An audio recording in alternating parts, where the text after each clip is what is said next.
Not shocked, jump up on deck and bite my ass and take me back over with you. I'm Please. saying Elon Musk with the hold music, he doesn't want people to be great because if I had to sit there and listen to that, well, I'm just very appreciative to the people who come to the space before I'm ready to speak and they have to sit and listen to that awful music. Yeah, I'm and you know what? perfect. He looks like a pedophile Tiny Tim. Remember A Christmas Story and the Tiny Tim, little crooked ass Right, one that right. Mr. Scrooge doesn't want to give shit to? Okay. I mean, the ghost needs to visit his ass. God, he looks That's bad. terrible. He does look. He looks terrible. Yes, I said it about him, and you know, I don't know why. I'm trying to explain to people. You've lived in this area, so you know that I'm just a regular DC type person, right? Of the way that we talk about people and such, it's not personal. We just if we can't stand you, we just go in on your ass and talk bad about you. It's just the norm. It's not being militant or body shaming and shit like that. It's just the way it's done. Come on, work with me. I'm trying to get this thing. Okay, it'll work. Okay. So now I have something up on InstaSham, and are you ready for me to like launch this thing, set it off, sis? Let's do it. Let's do it. To the room. We're going to be talking about The Color Purple because I don't know if you know that's a movie full of black people and it hates black people. And I know that y'all don't really like to talk about things like this, but me and Dr. Short love to have conversations like this. So we are happy that you're here to listen and participate in our conversation about this movie that he saw yesterday at its opening. Hmm. Yes, I Dr. did. Short, Okay. it brought you to it moved you, didn't Yes, it? I It needed moved to piss you. after I got in, and all the bathrooms were both sexes. So, I mean, I had to go down to the first floor to try to find a place before I peed on myself because, all this political correctness and shit. There used to be a men's room, shit. Now, oh well, everybody. So you know what? All the women go in and they take like 10 times as much time in the bathroom and shit. So I mean, so damn, I would have been in and out as a man and washed my hands still, because a lot of sorry ass men, they be rubbing their hand. I love you, baby, but not enough to wash their fucking hands after you touched your dick and ran paper through the cheeks of your ass. Didn't even wash your hands. I've seen this shit since damn. I'm glad I'm not a woman, because I'd be looking under people's nails and shit. Mm-mm. It's just if you won't clean out your nails, what's under the foreskin of your penis? Oh, Asking, oh, that's just I foul. know they are that damn foul. That's how you look. Nigga got enough yeast infection to be Wonder Bread, right? And Mm. see, it doesn't happen to us. If you have a dirty dick, you don't get a yeast infection. You can pass that shit out like typhoid Mary or typhoid Barry. So just yes, but anyway, the bathrooms. And there were studs everywhere. I couldn't go to the bathroom to pee because the studs were in line, and there was no restroom for men. I guess because that's offensive to women for there to be space for men to pee, and so we pee everywhere. What ended up happening as well, with there not being designated women's restrooms, if the man does get desperate, he went into one of the rooms to pee in, and he locked the door so the woman couldn't walk in. So this is making it very hard. I mean, to me, now you can't even piss in public with certainty anymore.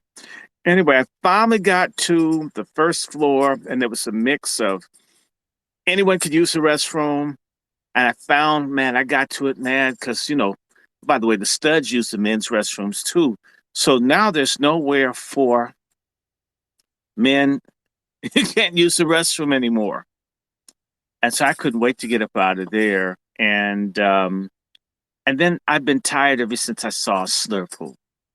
And y- anyway, we need to do something like Don't We, Sister Eve? And I'm not going to pour a libation.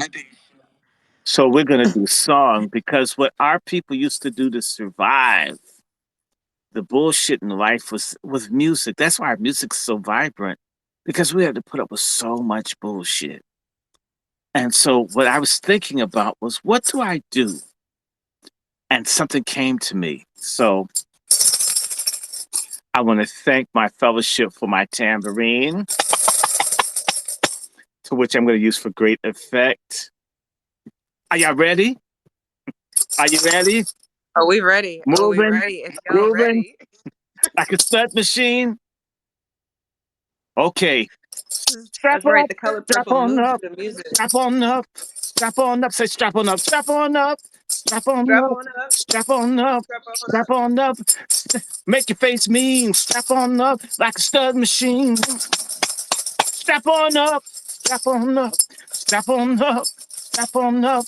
Make your face mean, make your face mean like a stud machine. Spin up, strap on up, strap on up. I don't hear you. Strap on up, strap on up, strap on up.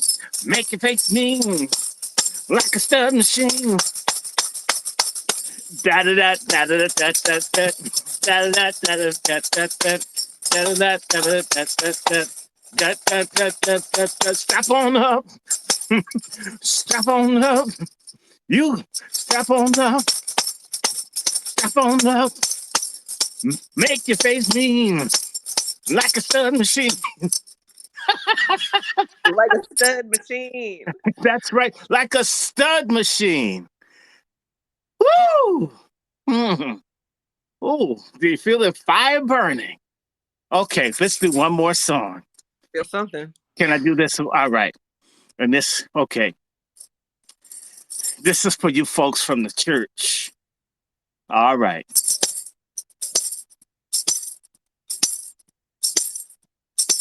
Straightening in my face, straightening in my face, cause I'm by sometimes, cause I'm by sometimes, straightening in my face, straightening in my face, cause I'm by sometime, cause I'm by sometime. I masturbate at night, masturbate at night. It's my right. Studs, we're gonna kick it. Girls gone wild. Now let's do it again. Straightening in my face. Snap your finger. Straightening in my face. Come on, straightening in my face. Cause I'm by sometimes. Cause I'm by sometimes. I masturbate at night. Masturbate at night. It's my right. We studs, we gonna kick it. We studs, we gonna kick it. Come on, y'all. We studs, we gonna kick it. Girls gone wild, go again.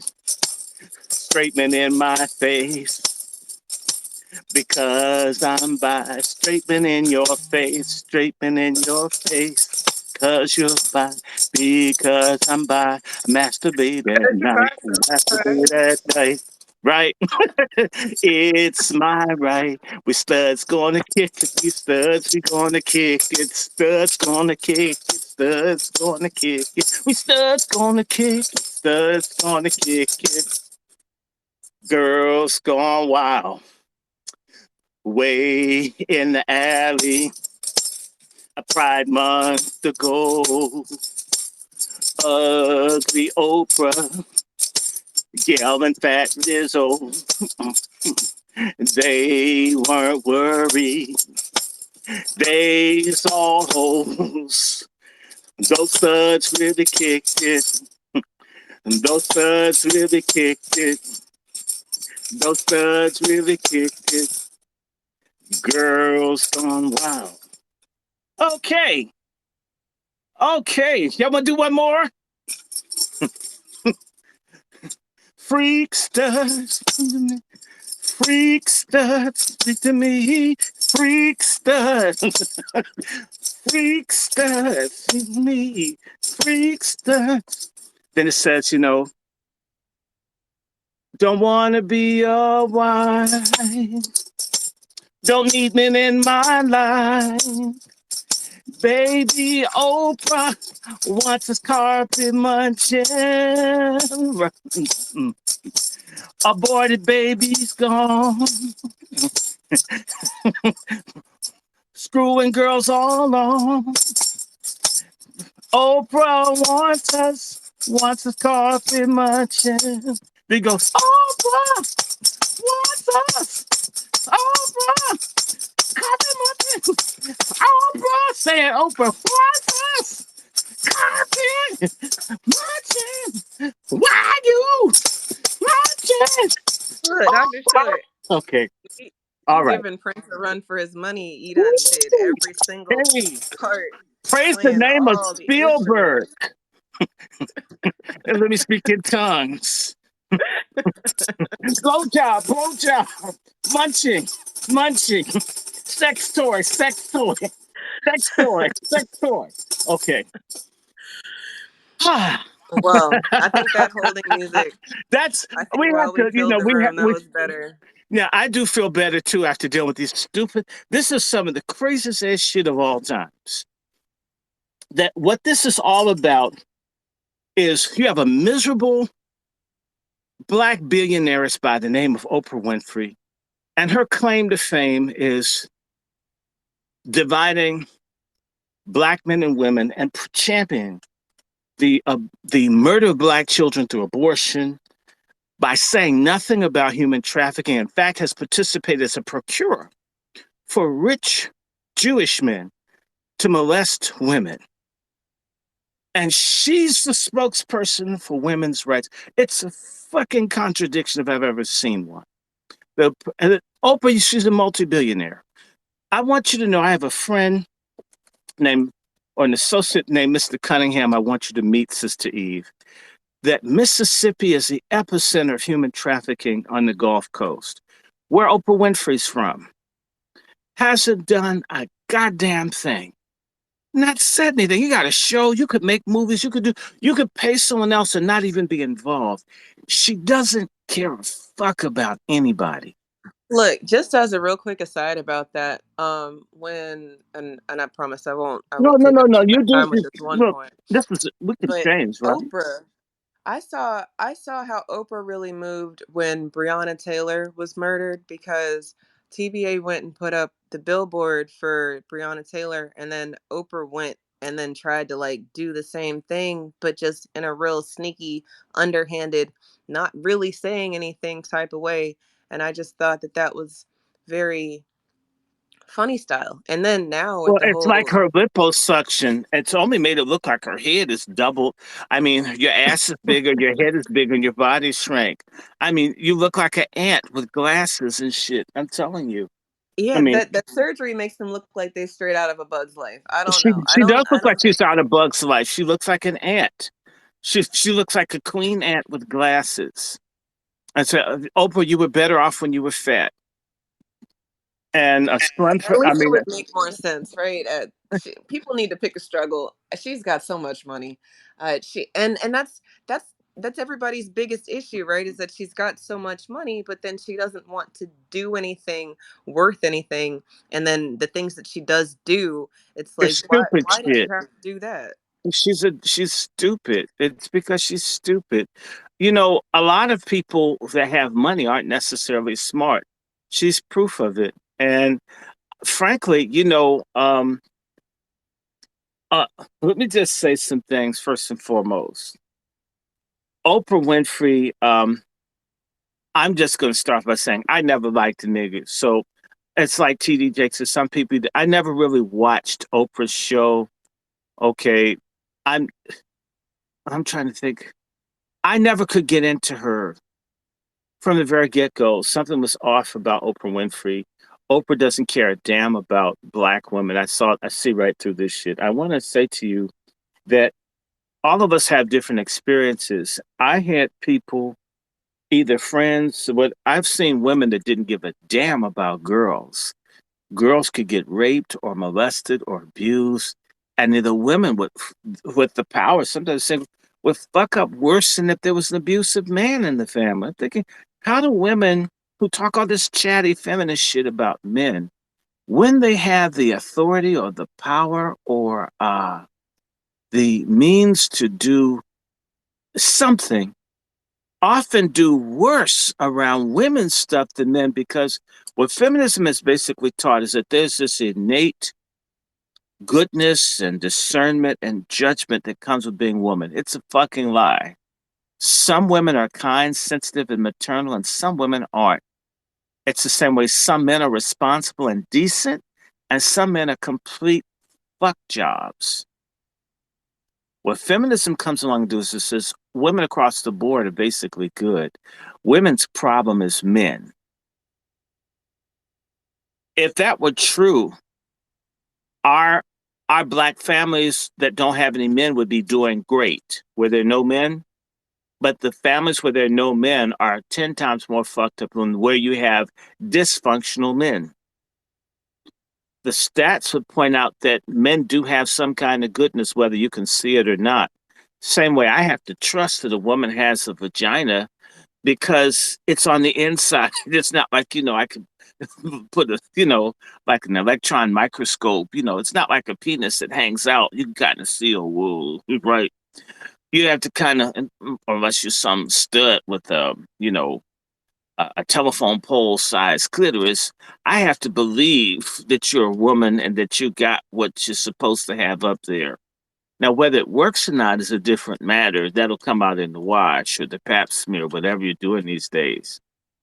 But there's something intrinsically decent, at least in some men, and the same in women, but it's not universal. There are great mothers and there are sorry ass mothers. There are great fathers and there are sorry ass fathers. There are men that love a woman. I know of men that let a woman murder them. They love the woman so much. And I know of women that let men kill them. I know men that are beaten by women. I know of women that are beaten by men. Um, you can't just say, oh, it's sex specific across the board. That's men. And the things that we used to say that made clear you're a man, like having a dick and a scrotum, now they're telling you that doesn't necessarily make you a man. And whose movement's doing that? It's not the men's movement. It's the jive ass women's feminist movement. That's the thing that's always been interesting to me. I worked at Lane College, and the dean of women, the girls who were gay were raping the girls who were not gay. They would do nothing to help the girls. Nothing. Things are so bad, I'd have female students come to me as a man, and I would try to push them to stay in my place as a man outside of women's business. And the girls say, we don't want to talk to them. They don't care about us. They would rather go to the men that they knew were legit than a lot of these women. Not my word, theirs. And I have this stuff happen time and time again. I know of a friend that got raped, and when they went to the woman was thinking about her job. She didn't help. So you can't say, oh, every woman is on team female, and that there's this is what feminism teaches us, that men and women are in this war of destruction, and women have to win by destroying patriarchy and getting rid of men and gender. And so all men are on one side of the line, hating, raping, and abusing all women at all times at every opportunity that they got. And women are just the wonderful, loving, courageous, decent people trying to withstand the rape, abuse, and indifference to men who won't understand, who won't love children, who won't care, who've never loved a woman even once in their lives. This is some sick shit. I'm going to tell you something. A lot of these feminist lesbian types like when women get raped and hurt. Because if the women get raped and hurt, then those women will come to them. A woman that's treated well. Look at this Simone Biles. She meets a guy, and all these women are mad that she's with someone. I mean, what's your beef with this woman being happy? If she had knots on her head, if she was homeless under a box or some shit, I could see that. But they don't believe in other women's happiness. If they see a woman happy with the man, they get mad. They'll find a way to destroy it. I know so many people who are going through divorce. The problem that they have is that there's a woman who's friends to their wife who, under the guise of being female, gets to come to that person's house on a regular basis and talk bad about and attack the man of the house time time and just tell the woman he's this, he's not, and just generate bullshit. I mean, how is that positive? And then when these women end up divorced, uh, you know, what's their function? I want to tell you something. They might exist. I just don't know them. But any male friend I had, if I ever went over his house, even one time and said something that was not compassionate about his woman, if it didn't end up in a fight, that would be the end of the relationship of us being friends. Because you can't talk bad to a man like a woman. You can't say shit about that. I mean, that person will literally kill you, will hurt you, will will beat your ass for saying something about his, and that's it. And he'll tell everybody that motherfucker came to my house and so blah blah blah. Right? It could even be true. If I knew someone's wife, whatever's cheating on them, and they're male, do not tell another man anything about the woman he's with if you want to live or not have body problems.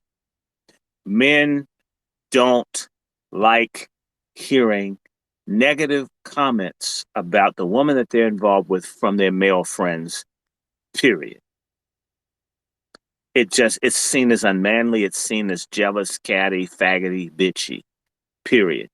You want to see your life end? Mouth off about somebody's woman, no matter what it is. If she's trying to screw you behind his back, you better stop coming around, but you can't tell him that she wants you. Try it. Let me pause you here Try it. because you talking about jealousy, and you were talking about jealousy with the women, or at least I don't, maybe No, with not the jealousy with women. women. I'm trying to make a point that what the feminists and people like Oprah and then do with these shows with women is they're constantly feeding women negative stuff, hostile, anti male stuff.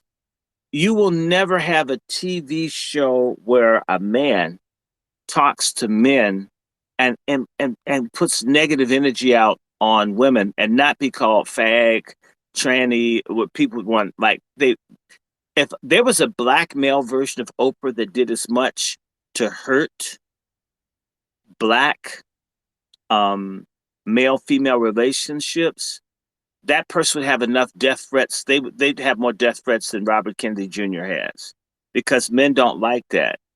If I have a female friend, I don't want you asking me shit about her. And in fact, I don't want you talking about her. She's not yours. Period. What I'm trying to say is there is a disloyalty that Oprah and women like her do, and it's an epidemic in our race of black women talking too fucking much, being very destructive with their mouths and their activities. They get in people's, they don't need to be that dramatic. And in other cultures and places, I want to be very clear with you. That kind of stuff that's the norm here gets a woman killed, gets a woman beaten, gets a woman scandalized.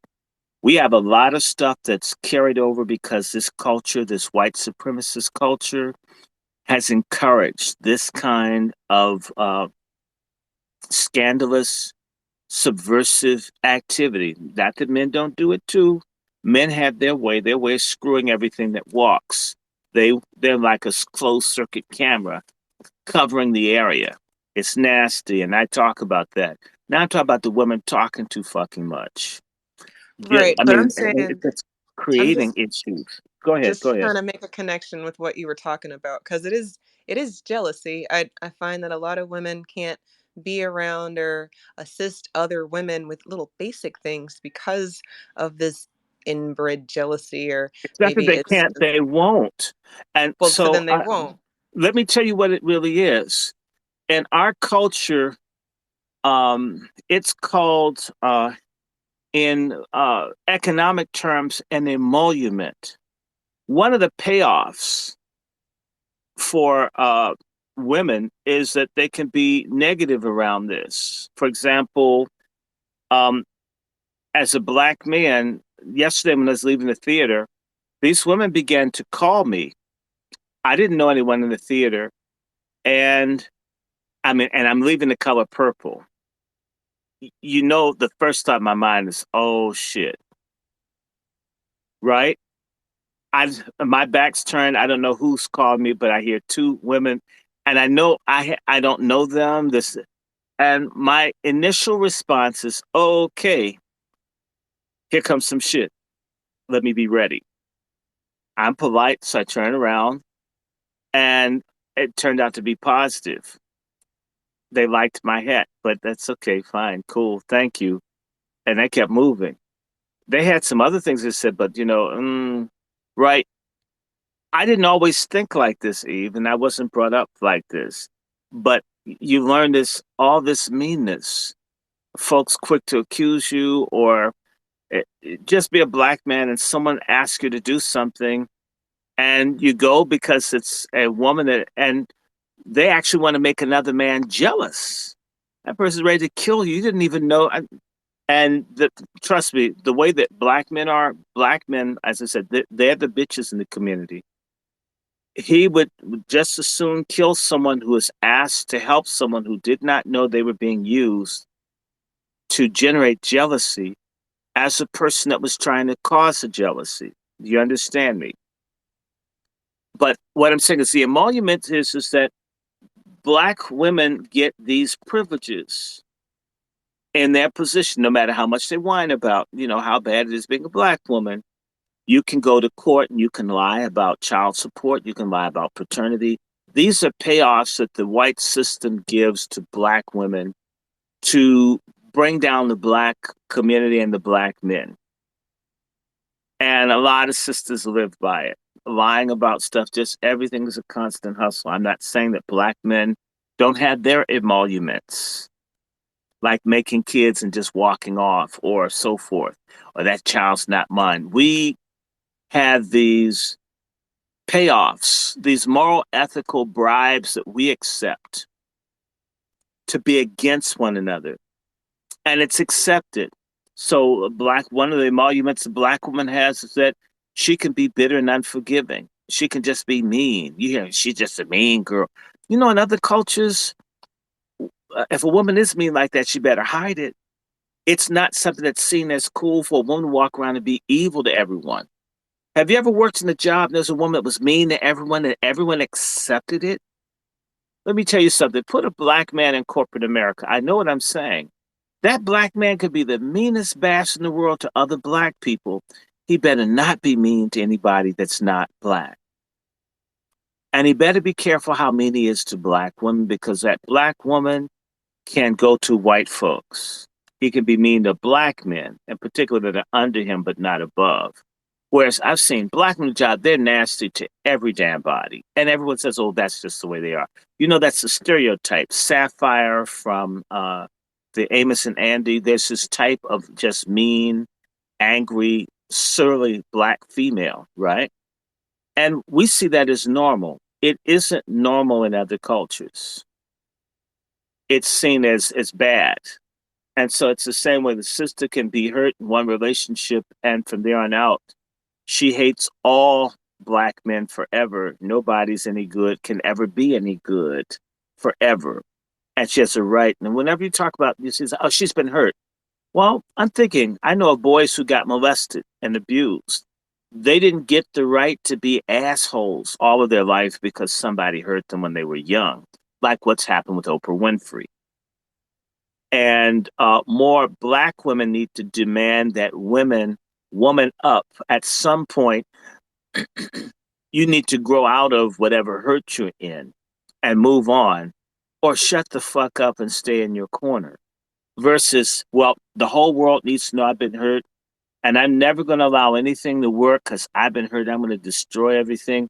That's psychopathic, sociopathic behavior that just is destructive. And we have a lot of people like this, male and female. When I get AIDS, then everyone must have AIDS. And let me tell you, the other side to the woman having the bad attitudes and all that are the sorry ass simps out here, faggotists, as I'd say. who who think they're a superman because they can be in a relationship with one of these totally toxic women, which is why a lot of black men die early. Between the bad food and the bad attitude, it takes their ass out. But you know what? They were able to screw someone that other people just didn't even have the stomach to deal with the personality to get the sex if it was any good. And yes, I'm gonna talk like black men are basically a lot of them are just sex hogs. Okay, if it's got a hole in it, they're gonna try to hump on it, and and it sets the threshold very low for the character and integrity that a lot of women would have because they don't have to have a lot of integrity. Just be fine or have a big butt. And folk will just try, man, I'm gonna screw her. I don't care how mean she is. Get motherfucker, motherfucker, motherfucker. Right. Just seconds. I'm thinking somebody could lay down next to that.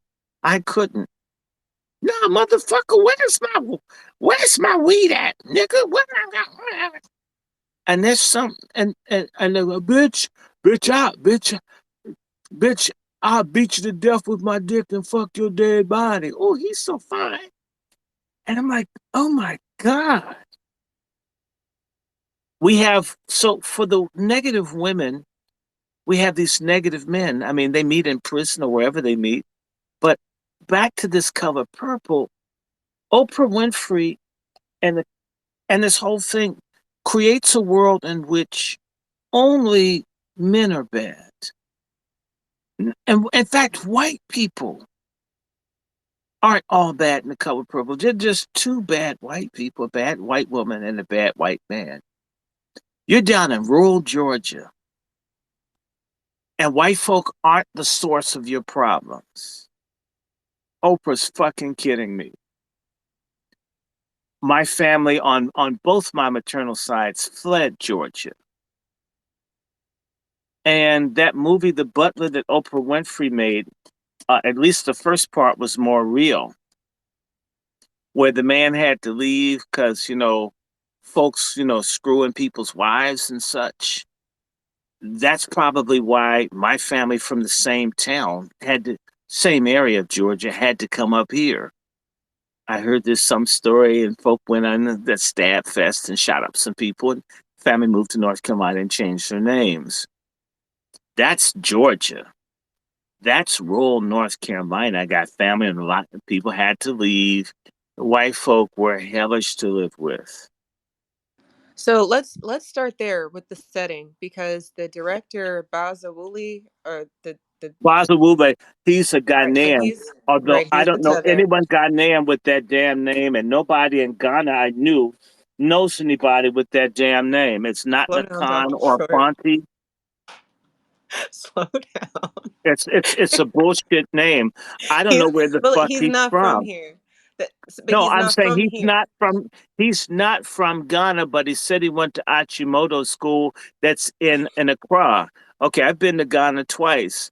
I've never heard any name like that, and everybody Ghanaian that I knows, nobody knows this goddamn name. So he might. So all right.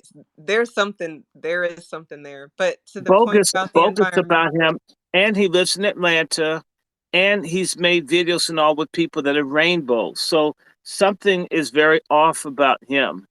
No, he's Okay. openly gay. But my Oh, point I did about the not know that. environment.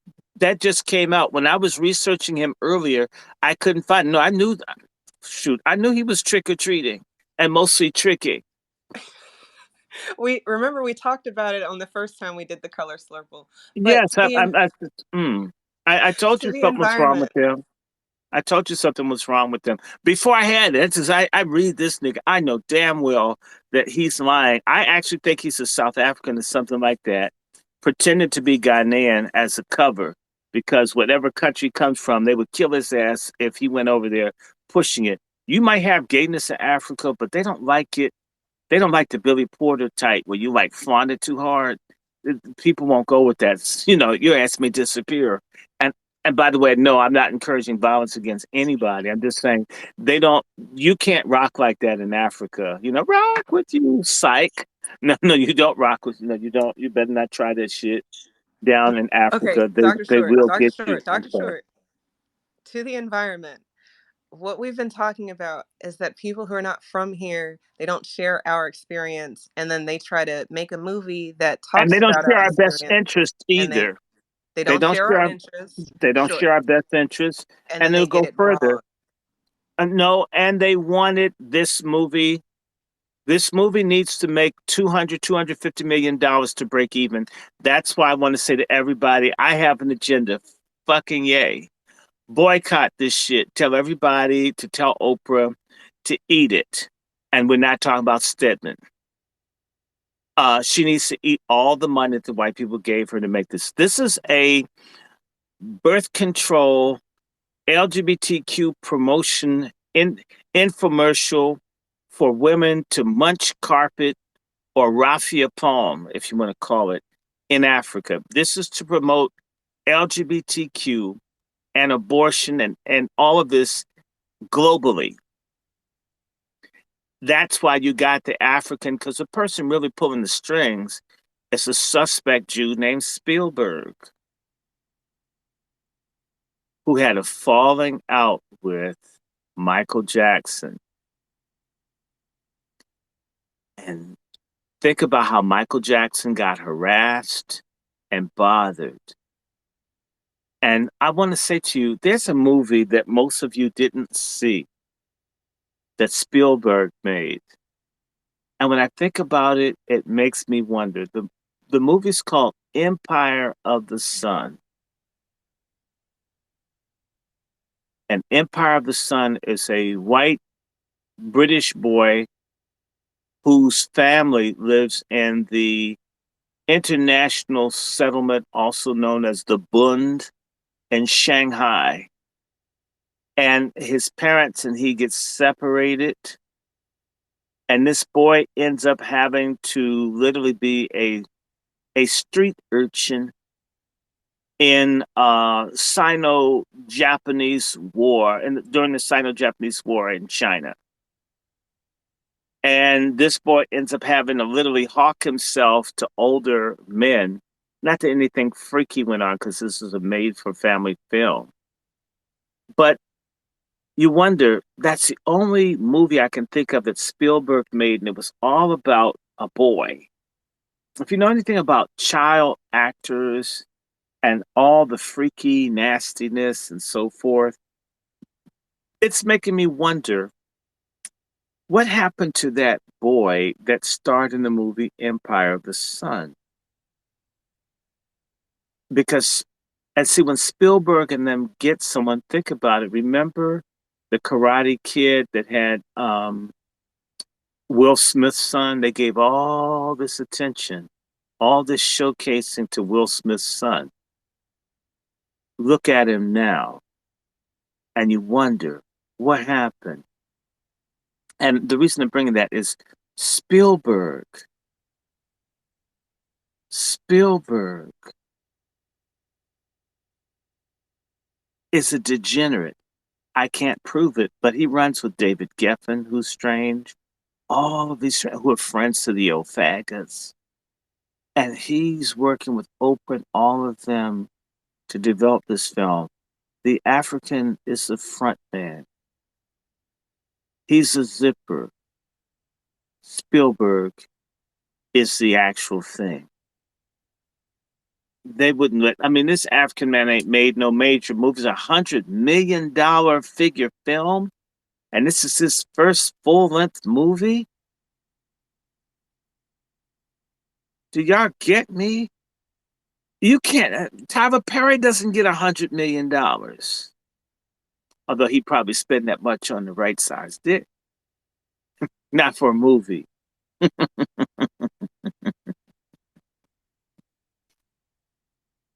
Are you with me, Sister Eve?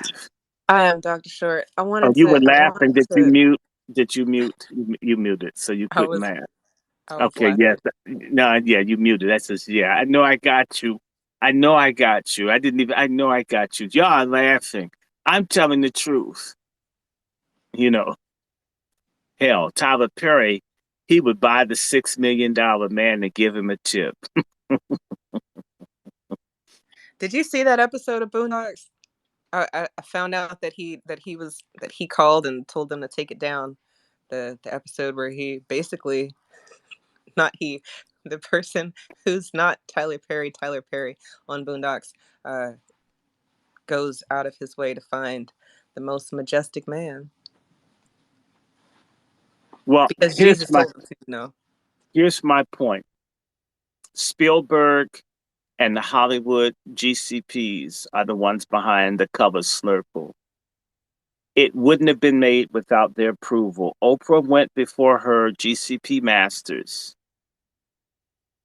and basically probably I don't Oh, know. wait. Just for the room, GCP, that's God's chosen people, just in case you didn't know. God's And chosen you people, should so we always don't have refer an to them as algorithm God's chosen problem. people. God's Always refer chosen to them people, as God's chosen GCP. people. Yes, There you go. Go ahead, Dr. Short. the GCPs approve this thing. Um, I someone's asking me. I don't want to know Tyler Perry's sexuality. Okay, I never really paid any attention to Tyler Perry until I started hanging out with my adopted granny, and that's when I first watched. You know, black men aren't into Tyler Perry. The film that I liked that Tyler Perry made was called Daddy's Little Girls. It's a film that bombed. Black women didn't like the idea of a black man being a good father. That just mm-mm. I was gonna say Tyler Perry isn't even into Tyler Perry because the nigga puts on a dress and calls himself Medea. So, I mean, there's Well, I find a lot of black men hate being black men, or they have ambivalence towards black men, but they're a lot like white racist men and racist women. They like black sex. They don't like black people. I repeat, they like black sex. They don't like black people. And we think it's all the same, and it's not true to me. In fact, you should like me, and my sex should be my damn business. Um, Part of our people being subordinated, ruled, conquered, and oppressed by others is that we even allow the commercialization of or the commodification of our bodies to be common parlance. It makes us to be cheap. You said birds of a feather flock together, and I say turds of a feather float together. Um, or fags of a feather flock together. But that's offensive. Ooh, the algorithm's going to mess with my thing. That's okay. I said it. Um, so this color purple, I mean, it was Oprah went and prostrated herself before the GCP rulers of Hollywood, and they gave her $100 million to make this film the same way they put this film up before. And it's interesting. The music, by the way, was mediocre. Not that I can make good music, but Quincy Jones's score is much better than whoever they had do it this time. In fact, it's a white dude who I suspect is, or well, no, there are a bunch of people in here who are LGBTQ types. In fact, one of the guys who wrote for Madonna did some of the music for this film. It's it's it's it's overrated. The best thing that we could do is make the film fail. I want to applaud all of you that didn't go to see Stud King. Stud King, I saw it. In fact, it's the only time I've been put out of the theater because I kept taking pictures and the lesbians in there ratted me out to the white Oh, people. you know what? Speaking of that, to the room, I posted a couple shots in the jumbo. Dr. Short, every You single want me to send picture you you some sent, more? you can, but every single picture you sent, I'm just sitting here like, I hope they don't come and take this man's phone away because I feel like I watched the movie in stills, and damn if every single picture wasn't more damning than the last picture. And I And didn't have the best pictures because let me just tell you, between musicals, you have black women's asses getting kicked. I didn't like that. Even though I know it's a movie, seeing a man act hitting a woman to the floor, I didn't come up with that. I I can't work with that. I can't be friends to men that are violent against women. Had a roommate that what I learned, they came and told me, and I evicted them, threw them out. You punch a woman in the face, and you come and tell me. I, I have I disliked him from the moment he told me he struck the mother of his child. It's been over 30 years. I don't think I've forgiven him. What are you doing? Go to a woman's mother's house and hitting the mother of the child you're not taking care of. I I don't have any regard for men like that.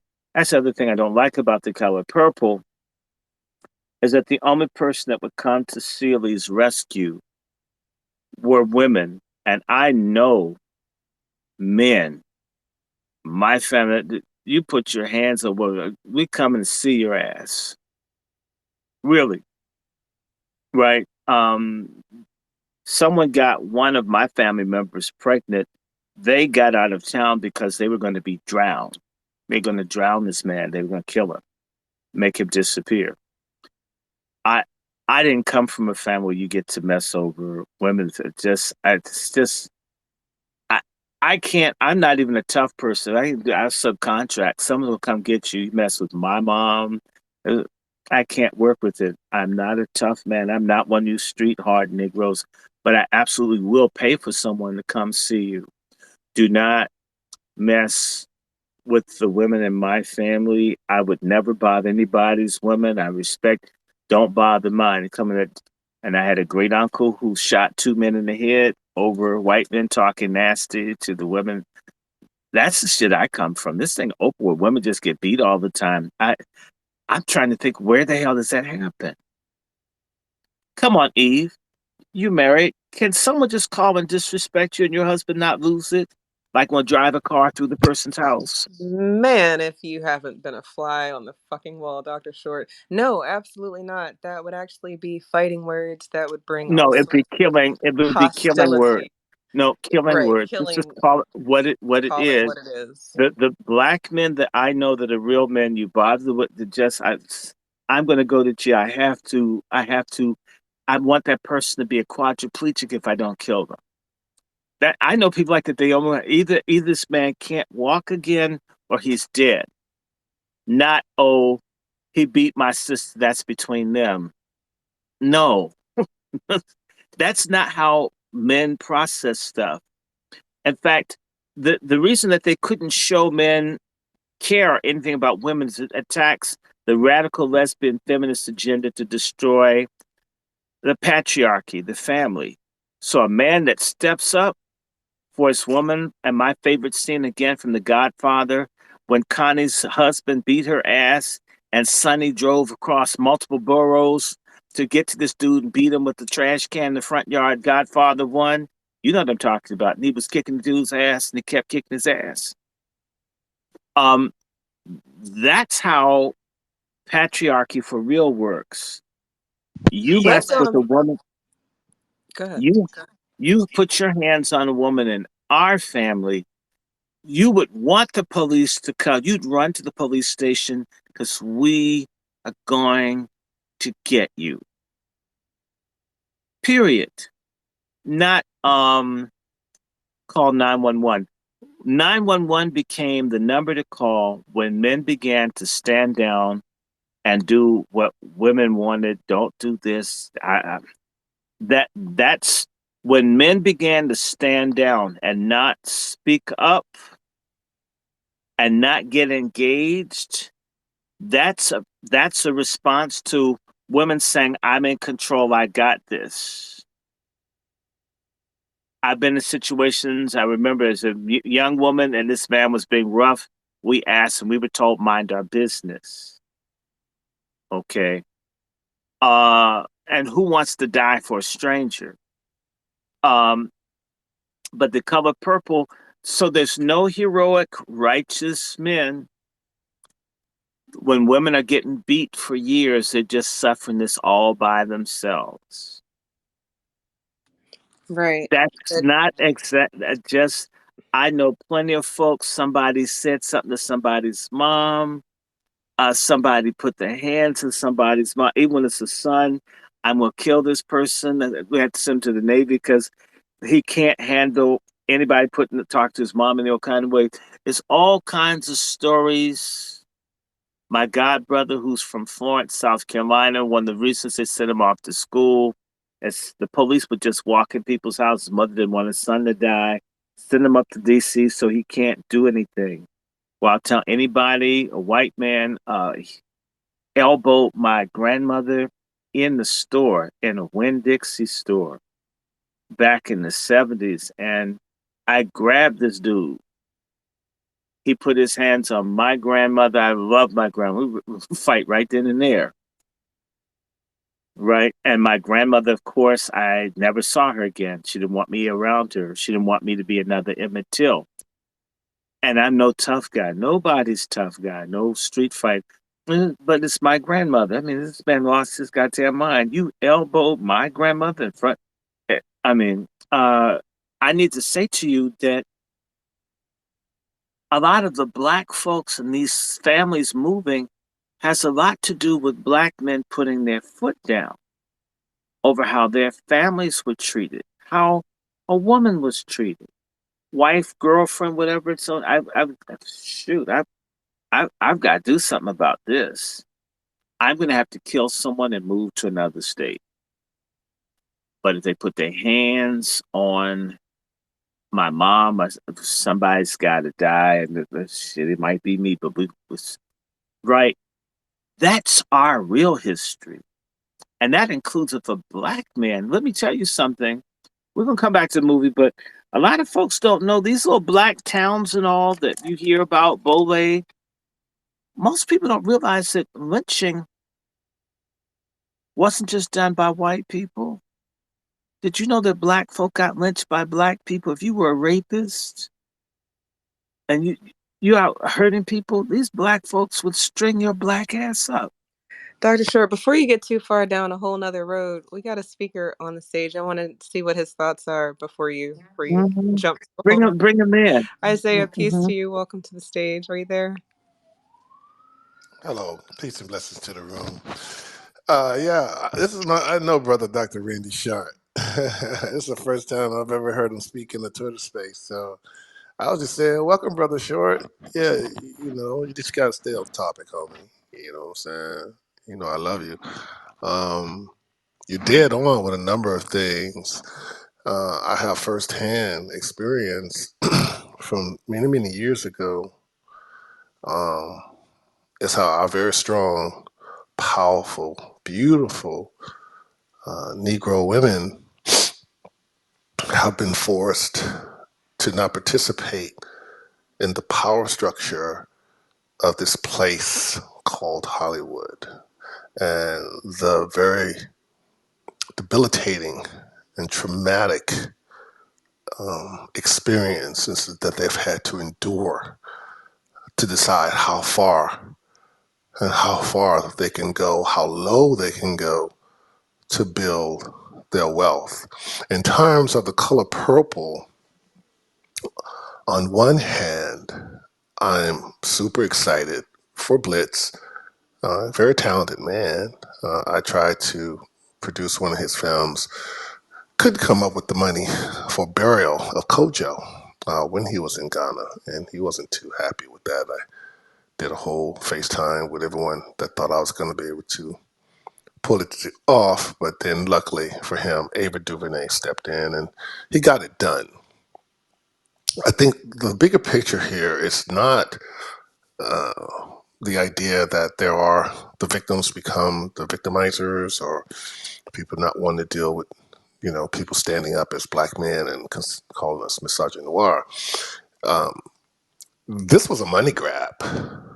Okay, Blitz didn't get paid a lot of money for this. Obviously, Taraji didn't get paid well or what she's worth for this. Spielberg got paid. Mm-hmm. Hopefully, the DP Dan Lauston, who's Danish, got paid. The producers of Boog, who worked for Harvey Weinstein. These people that have done movies like Shape of the Water, and John Wick movies. Blitz just showed up.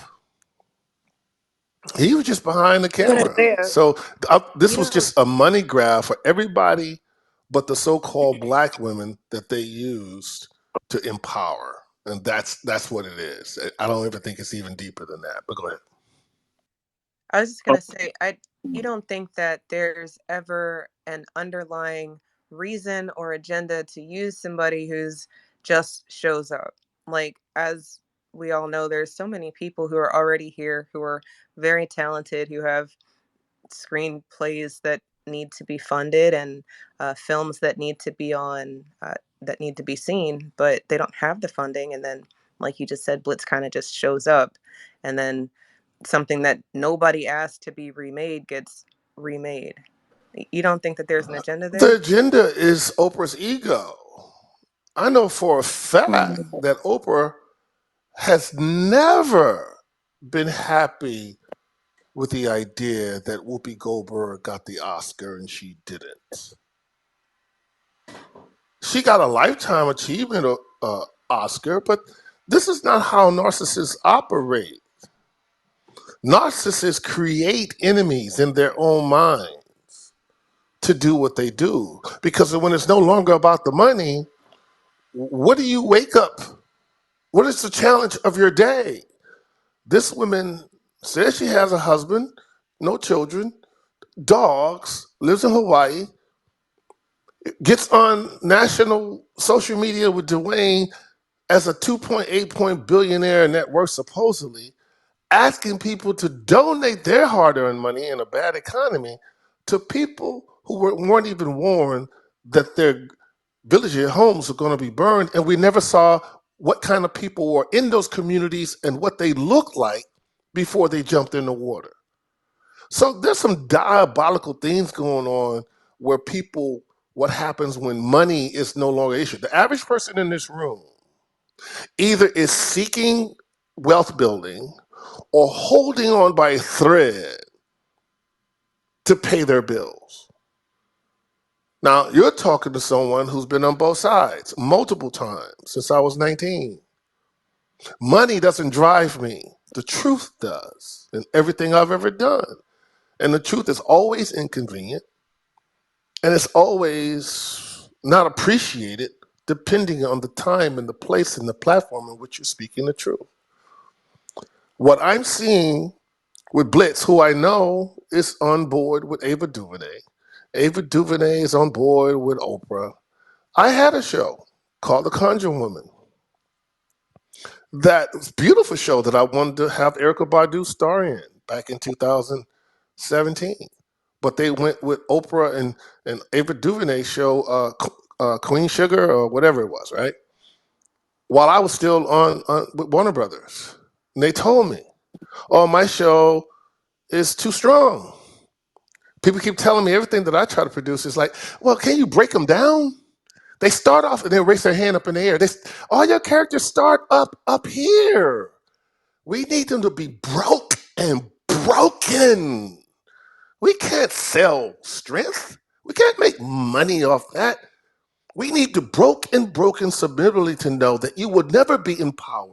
You will never be strong. You will never be free. And now you won't even be strong and free from your own black man, because we got to be reminded of something that happened a long time ago. Wait, what do you mean strong and free from your own black man? What do you mean by that? It goes back to this. When I was on this very popular medical show, my beautiful black women couldn't get to Shonda, but they can attack me in Whole Foods and say, blame me for playing a character that's dating an Asian woman. Never thinking that my boss is a black woman who wrote it that way, who is under the influence of knowing that all of the white men in power have no interest in me or my my character or just my essence or who I am to become attractive to their white wives and their white daughters. But that's exactly what happened anyway. The power structure is not interested in having us warriors defend you.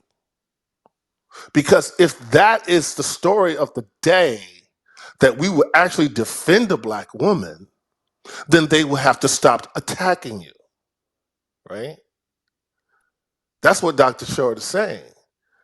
If you show my strength supporting you, then they have to second guess themselves about allowing rappers to call you everything but the child of God in their music. And wherever you go, even though a sexual, sensual dance in Africa that I've seen in villages, they now call it twerking, which is centuries old. So if you keep us divided, keep us warring against each other without all the other traumas and all the other obstacles in society, turn our sexuality into some HIV infected nastiness, weaponize our sexuality with STDs, knowing that we're going to have sex. That's the one thing we can control when we broke. Somebody fucking. It's entertainment. So when they know all these things, it's not hard for them to invest $100 million on the hopes that on Christmas Day, a bunch of broke and broken and traumatized people, men and women, will go and support it. They don't care about changing anything. And Blitz is known for being an incredible cinematographer and visualist, conceptual artist. That's why I'm sure it's going to look sumptuous. But that's the trick. Just like I danced on music that has strong beats and fucked up lyrics, but no different than white people dancing to Buffalo Soldier by Bob Marley talking about killing the colonizer. That's the trick. That's the hustle. So this was a money grab. And Dr. Short is right. If we don't wake up and boycott it, not because of what they're not saying, not because they're hiring British or non FBA actors, it's a money grab for the people who you don't see. Please, people, introduce yourselves to this thing called IMDb and go and look at two producers, maybe three. Blitz is not allowed to participate in the profits. Alice Walker, I hope is. She's an executive producer. And usually when you get an executive producer as a black person, then that means they refuse to pay you on the front end. Supposedly they're going to pay you from some obscure distribution company. It's going to be transparent enough to go, hey, you made $1 million this month. This quarter. Let me see your check. I got Corsicana on every platform, or on Amazon, Stars, who told me they don't do Westerns or didn't even want me to play Bass Reeves with my own show to tell it authentically. It's trending on Stars right now because Amazon did the deal. I haven't seen the check. It probably will never will. Blue Caprice, Blackbird, all the movies I've done, I'll have to sue what? Disney? I would never win that case. They wait me out 7 years. They got 25 lawyers waiting on me to sue for my money.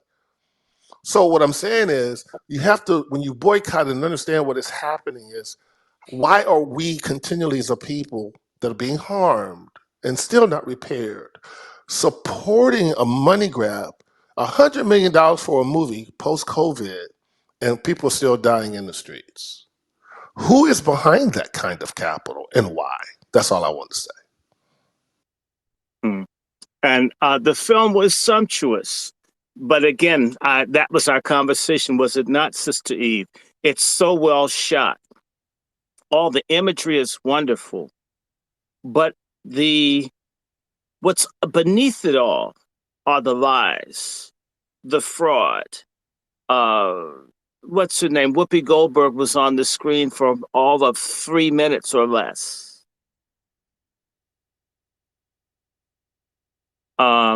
And the question, not to insult anyone, but of course, Isaiah Washington is a major advocate for reparations for the person that asked. And they've been in spaces, and of all the people that have any reputation or name, blacks that are celebrities, I think they're the only one I know of that has not only said that they support reparations, but actually talked to grassroots people like they're doing right now. So it's sort of, with all due respect, um, it's interesting. Think about your question.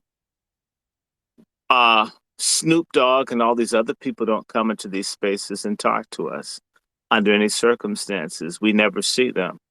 So they support reparations, and um, whenever they participate in a talk like this, it simply means that they'll have more opposition to GCPs and others financing projects to create good images and hire people that look like us. We should learn how to be appreciative of each other where we can. We don't have to be angry and mad at everybody. Everybody didn't sell out. Everybody isn't fake. I want you guys to know that the music in the film is passable, but other than the song Hell No and one other song, I don't really remember it. I want you to know, on top of that, I'm happy for all the black actors and actresses that got paid at scale. It reminds me of the movie Cotton Club with Hines was in it, and Lynette McKee. And it was wonderful because so many black folks who are in that business at least got jobs and got to pay bills for a couple of days. For this, I am happy because we got to eat. And let's be honest, it's damn near impossible to not be a part of the crooked system, because every dollar that we have that's a $20 bill has traces of fentanyl or cocaine or weed on it. That's how dirty our economy is, and the global economy is dirty. And none of us can completely live off the grid or outside of anybody's system, unfortunately. So if they got paid to do the little things they were doing, the musicians, the orchestra, and the fantasy scene, and so forth, I'm happy for folks to get paid. I would be happier when we were the paymasters and when we were making images and putting forth stories that exalt us. I want to repeat something I've said before. Was there domestic violence and abuse and incest and so forth in my family in Georgia? I'm pretty certain there was. But was that the only thing that my family did in Georgia? No. And that's what makes these things damaging. If the only time a black man and woman are together is when it's violence, or it's commerce, it's trade, exchanging of body fluids for currency, that's negative.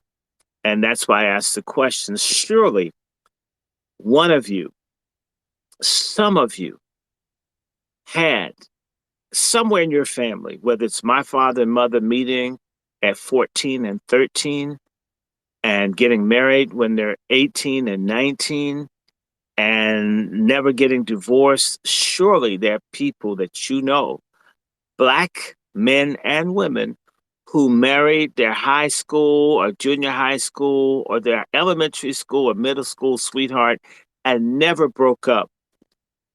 These stories have value and worth too. And only stories in which the women of Brewster Place are the this is it's obscene. It's obscene that only negativity happens between black men and black women. And if this is not me judging anyone, but do your research. Some of the main people who get psychiatric care and have issues of mental problems are GCPs. And yet none of their films, none, ever address issues on the level that they have it. And in fact, if you really go back, you will find that GCPs often, when they wanted to tell a story about being GCP, they would be all black cast films in the 1930s and 40s because the non GCP whites weren't interested in seeing films about GCPs, but would watch films about us. There's a jealousy against our people. We would never imagine that people want something that we have, but in as much as they steal our music and everything else, labor, so forth, stem cells, we have a lot that people want. The problem is, if we don't want what we have, then we're like the character of Esau in the Old Testament, who sells his birthright for a quick meal.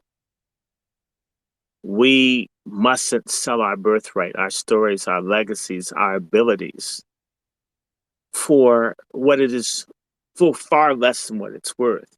That, in fact, is a type of metaphysical, spiritual, philosophical slavery of its own.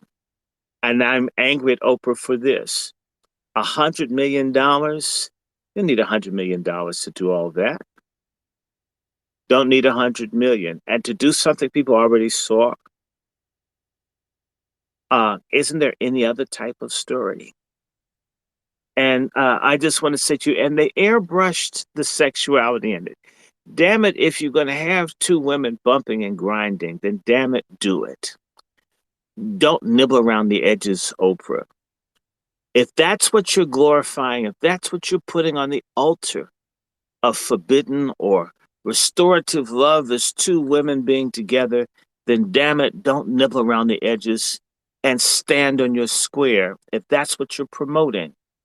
But don't make it seem as if this is an empowerment thing for women in general, which it is not.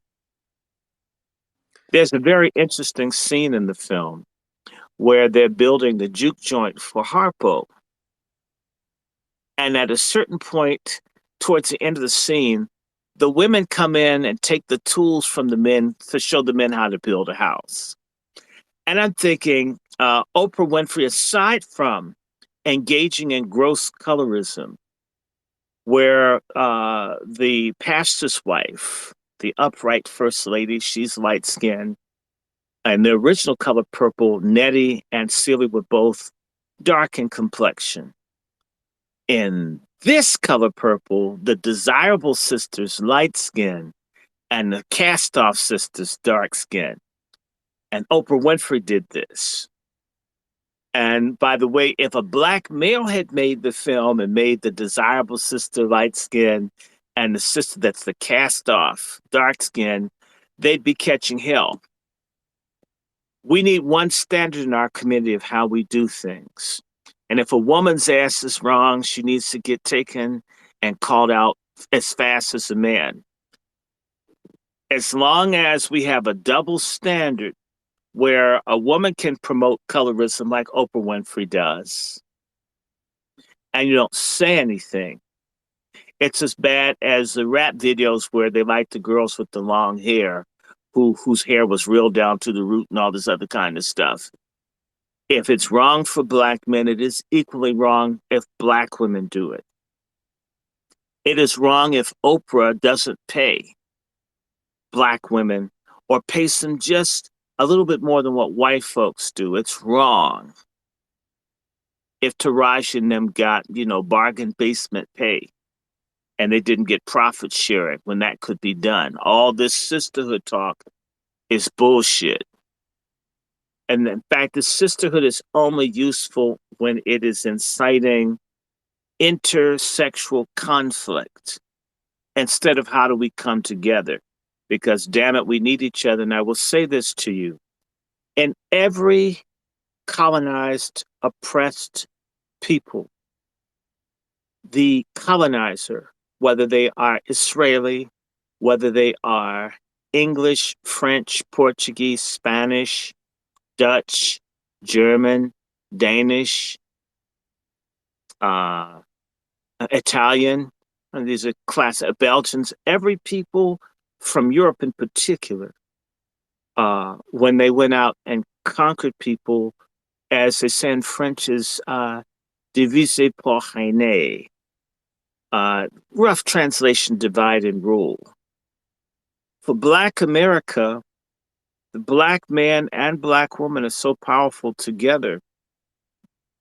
They have worked to divide us on sex in order to rule us because they can't rule us when we're together. Wow. That's definitely some very good points that Dr. Shorts made. I don't know if y'all ever have the thought to have a notebook and a pen when I have him on Spaces, but if you didn't, maybe you should, because I promise you, he's going to say something that you're going to want to look up, because he's not telling you that he's the authority on these things. He's telling Not you that he knows some things, and it would be in your best interest to look it up for yourself so that you can see what he's talking about.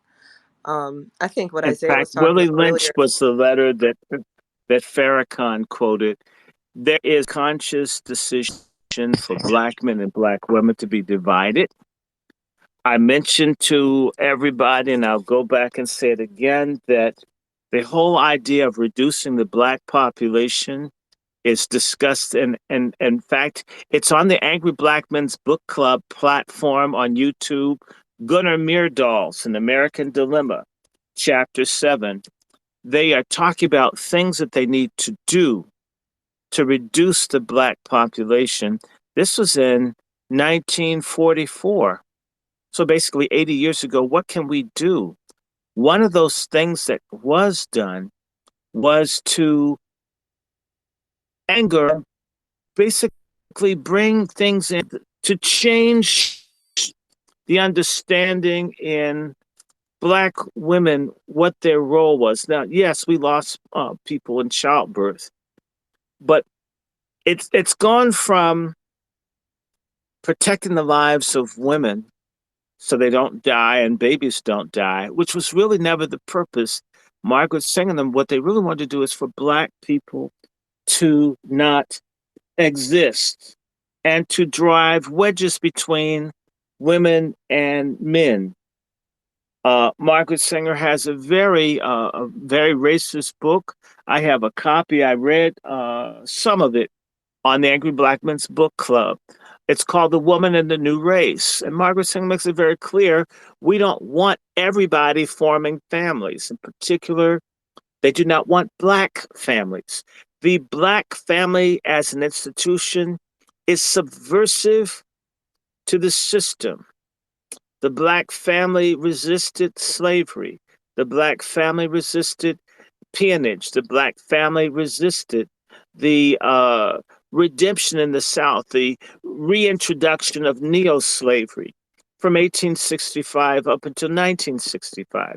The Black family is the only real institution that we can count on that will bring up Black children, that will carry down legacies of resistance, resilience, and struggle, so you must destroy it. The easiest thing that they've found is to consistently attack people. They attack the Black man in terms of having an income. They attack the Black woman in terms of it's aesthetic racism. The teacher will tell her she's ugly, she's undesirable, or to create an environment where she doesn't feel wanted, needed, loved, to get her to not, she doesn't love, she won't love a man, she won't love a child, she won't love herself. Put it with a man with no income, and he has his issues as well. He's attacked aesthetically, but not on the same level. I mean, I don't need someone to tell me that I'm pretty every day. And Oprah Winfrey, a person who feels ugly. Look at the fact that she's got billions of dollars. You got this dude living in your house named Stedman. You could practically buy him if you haven't already bought him. Why do you care what people think about you? And now she's with this lipo or whatever she got, and Ozempic. She now looks like a queen ant with the weave. I mean, her head's all big, her body's all small, and it's big at the bottom. Come here. So she's a miserable person. And as far as these other things I want to say to you about the film, it's the thing that's really bothering me is to airbrush the sexuality because all you need to do is watch Newsflash and you're seeing lots of women shoot, kill, beat, stab each other. Violence of a stud on stud violence is at an all time high. So it's not a man. These are women beating and killing each other. To airbrush and say that the answer to all the hurt and pain and suffering that you're having as a woman is to find the perfect woman. Well, nobody finds the perfect anybody. Basically, you find someone that's compatible that you figure out how to stay with. But to make the answer to all these problems is for women to be strong, independent, and with each other. And now Oprah makes this film. They've already concluded, census wise, at least 1 million Black American women are in their advanced years with no children, no husband, no grandchildren, no parents. There are 1 million Black women in this country who have nobody. This feminist thing that we don't need each other, it really sounds great when you're in your 20s and 30s and maybe 40s. But at a certain point, you get kind of old.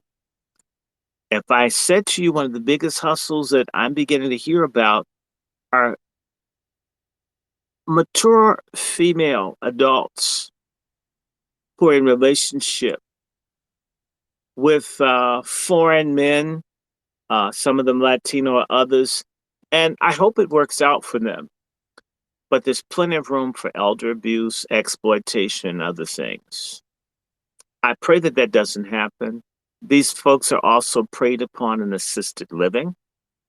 They're not treated well. And I'm not saying that everything would be perfect if they had a husband, grandchildren, or children, but there's a chance. In human history, prior to the advent of pork chop feminism, oftentimes having children was a form of life insurance if you brought children up the right way, but there's a chance that some of the children would be there for you when you got old. Now that they told the folks having children, all that's passe, it's no good. Don't you do that. That man ain't nothing. That's right.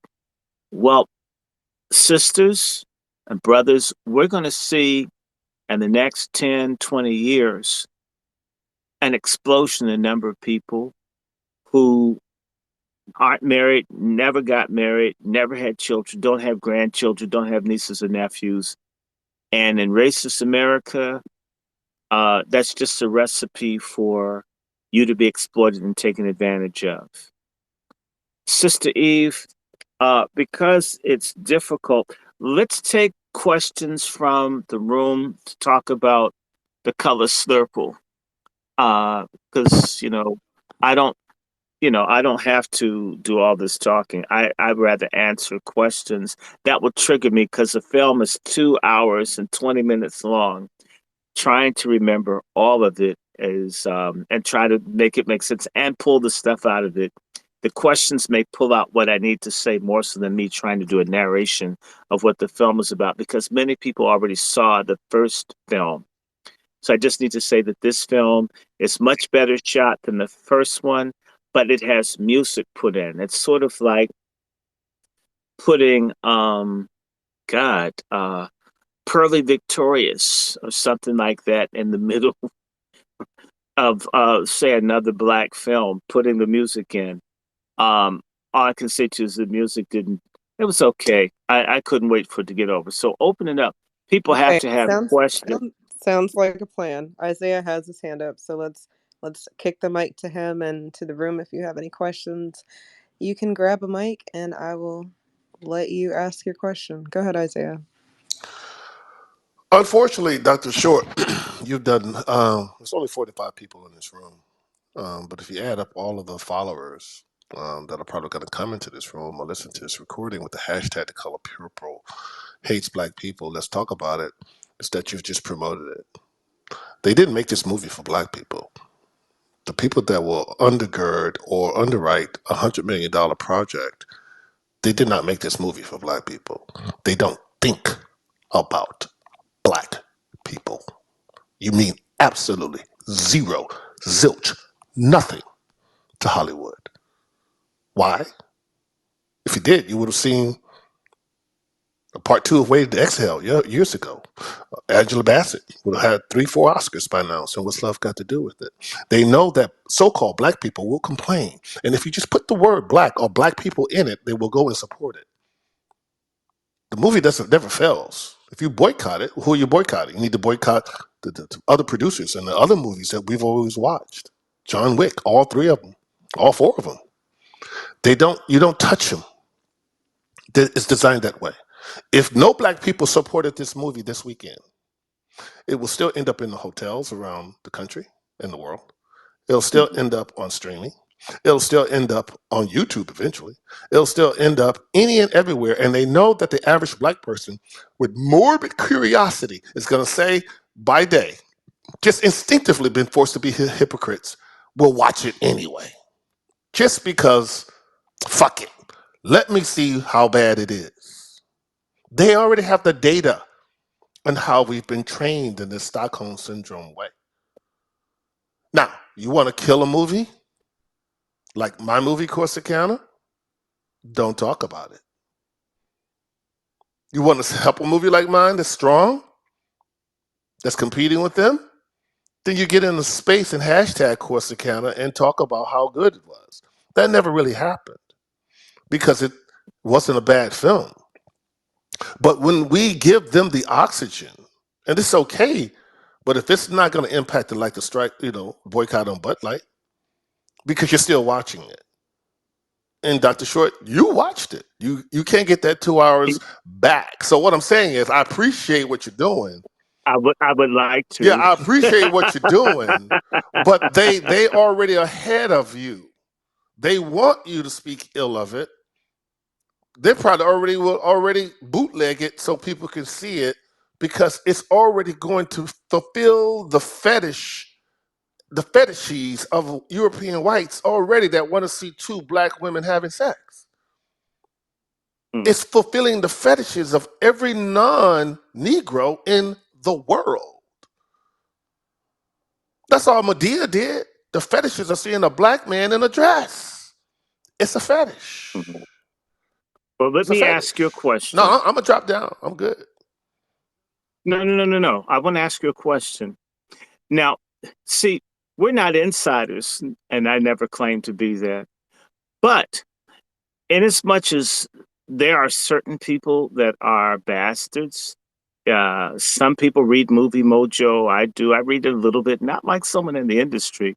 But, you could be so kind to anonymously tip off people to say certain producers that we shouldn't watch from henceforward.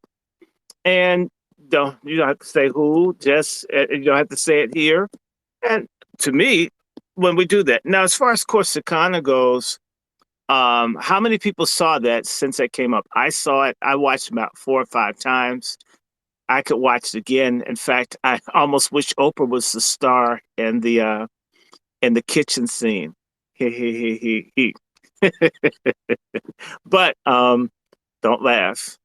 How many people saw Corsicana? Can I get some love up in here for this film? Because it was a good film. And I could watch it again. So you saw it, Torrance, I'm sorry. I saw it. I liked it. I talked to people about it. And more people should do that. So I see another person. So that's a couple of people. Who on here? How do we get people to do put up and say putting the thing that you saw? People have been throwing up reactions and emojis. Okay, there's actually a few people in the room. No, I didn't say that to get people to support Corsicana because I'm fine. I'm on to the next. But they should. I understand that, but I don't own it. So therefore I can't control it. The people that own this rendering of Color Purple doesn't care about people not watching it in any particular space or time. I just watched The Bishop Wife from 1947. All right? with Cary Grant, right? And David Niven. So money's, people that I did that movies don't make money. They do for someone who owns the rights. What I'm talking about is that indifference kills. Love or hate sells. Indifference kills. So if you don't support anything, like I've been banging about reparations for 4 weeks, starting beefs for no reason, trying to catch a headline to get America to start having a conversation about the success of the California task force and the multiple task force across the country pushing for reparations. But since they know I'm in this space, they will ignore me. Now, if I said some foul thing about, I don't know, Gossip. Trump, or I say something negative about a gay leader, oh, well, I'm going to be homophobic. I'm going to be a Trump supporter. I'm going to get that headline like 8 days. When I retired, it went viral. When I announced that I retired, which I didn't, it was a strategic move to bury in the hashtag Corsicana movie, which let people know that I had the movie out there when I've been summarily blocked by Variety, who follows me, Hollywood Reporter, who used to follow me, TMZ.com, who used to follow me. But they take the orders from the white, gay, small hat. See, GCP. it's deeper than that. See, if you go and say that, then now you're anti-Semitic and you're homophobic. But look what's happening What? to the land. People think Diddy is being attacked because of whatever. This alcohol company. I put a tweet out earlier. You don't get to be Batman when they tell you to stop being the Joker without paying them. They own that shit. And you are a multimillionaire. So what he did was, and this is pinned tweet on Diddy, it says, F you. I'm going to be Batman this Halloween. And did a pretty good production of himself as Batman. And what looks like a Jewish executive gets beat up, humiliated, and he blows up a building and says, now end the fucking strike. That, in my opinion, allegedly was a thumb in your nose of the white power structure, because you felt like maybe Clive Davis will make it all go away. Nah. This is their business. Our black asses was never supposed to be on movie screens to be beautiful and strong and powerful around the world. If that was the case, Wesley Snipes would still be making Blade. Angela Bassett will have 10 Oscars by now and worth $400 million. So, yeah, Color Purple hates black people. Let's talk about it. They know we're going to complain and talk about it, but they also know that somebody in this room is going to, man, fuck Isaiah, man. He dropped the bag, man. I'm going to go work with Oprah. I'm going to go work for Disney. They give me a job at ABC. Fuck what he talking about. Everybody, they know that most Negroes think you're the exception to the rule. And then when you get there and you turn 44 and you turn 45, Taraji, and you realize the game you played and that you didn't align yourself with Monique, you didn't align yourself with me, you didn't align yourself with anyone, now you want everybody to be crying and feeling sad for you. I'm going to land here. I went to Viola Davis, gave her my number. I have a horror movie that is just as good as Get Out. And I'm going to have my Jewish lawyer reach out, and I'm going to offer Terrence Howard $1 million and Taraji $1 million to be in my movie and watch them turn me down. And when I make the offer, I'm going to post it on Twitter. So you keep telling me about sticking together, solidarity, Black Lives Matter. I'm outside the system 15 years, and then I can make you an offer. I made many well-known Black actresses an offer to be in Corsicana but Stacey Dash was the only one that said yes. So y'all just don't get it.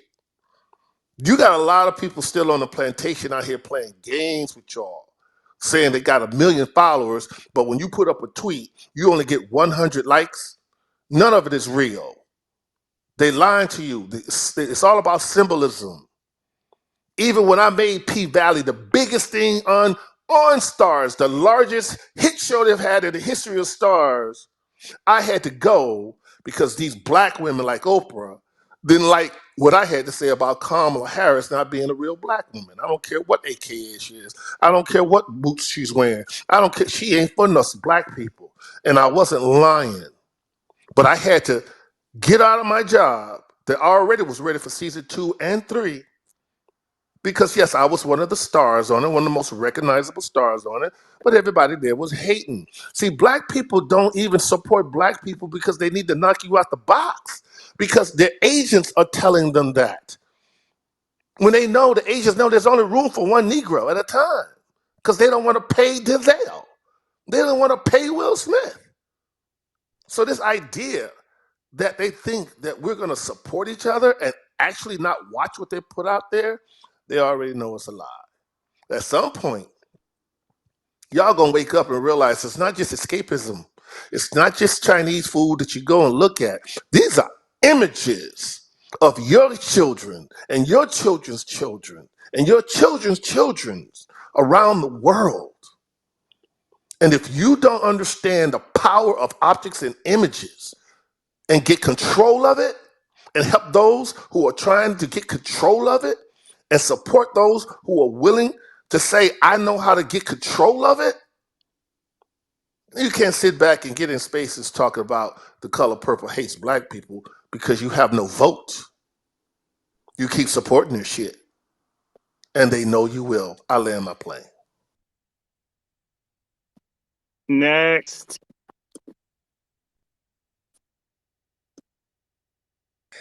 I absolutely am going to stand on The Color Purple Hates Black People as the original hated black people. This remake hates black people. I hear what you're saying about Steven Spielberg being the person at the end of the day getting the money grab. No, The hate, money hate, snatch. hate is great if they hated you. Love is it was great, but they don't even care that you think they hate black people. That's worse. Sure. I think that what at the end of the day, it's like two wings of the same bird, right? You got white people who act like they don't like you, and then white people who really don't like you. And right, I feel you. That's not the fight. My fight with regards to The Color Purple is people who think that we're supposed to support something because it's got black people in it or because black people did it. But what it's representing is a bunch of fuck shit. And I'm tired of that. So yeah, we do have to bring attention to it in order to talk about it because if we don't, the broke Pakistans, the big Pakistans, and everybody in between is gonna talk about how great the movie was. No, I no, mean, I think you misunderstand me. Color go purple ahead. is not. Maybe I can help you. It's not about that it hates black people. It hates unified black people. That's what I wanted to make clear. It hates Well, Absolutely. Yes, unified yes, people. yes, yes, yes, yes, and the yes, yes. purpose of this space is to talk about we're going to be unified whether they like it or not. Which is why my And point yes, is yes, yes, yes, yes, that divise too. pour rene or divide and conquer. And that, think about it. The hostess of the space is Sister Eve, and I'm one of the guests. We as a black man, the black woman ain't standing for this shit. You know what I'm saying? You know, right? We on the scene. And we do our little bit. Trust me, if we had more people doing what we do in our small way, and I believe some of this is beginning to happen as this partnership unravels, there are other things going on, like this possible war with Yemen and what's going on in terms of this Israeli incursion into Gaza.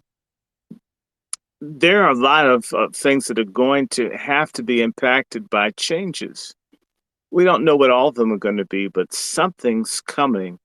And I would say this geopolitically, a lot of people's eyes are being opened to the nightly news and the babies in bags and the little stadium with the guys in their drawers.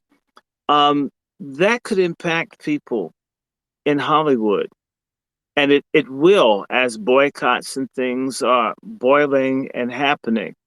Maybe much worse than Bud Light. The thing is, it hasn't been kicked off, but you do it. In fact, I'll just say this. Many times people have to labor until it comes. I'm thinking of the great Rosa Parks, who was doing stuff decades before the bus incident. And that's often how it works for people that are involved. You may do stuff for years and then it kicks. I believe that we're going into a new century. 1924 to 2024 is 100 years. I saw the fall of Minneapolis. Yes, sir, I enjoyed it.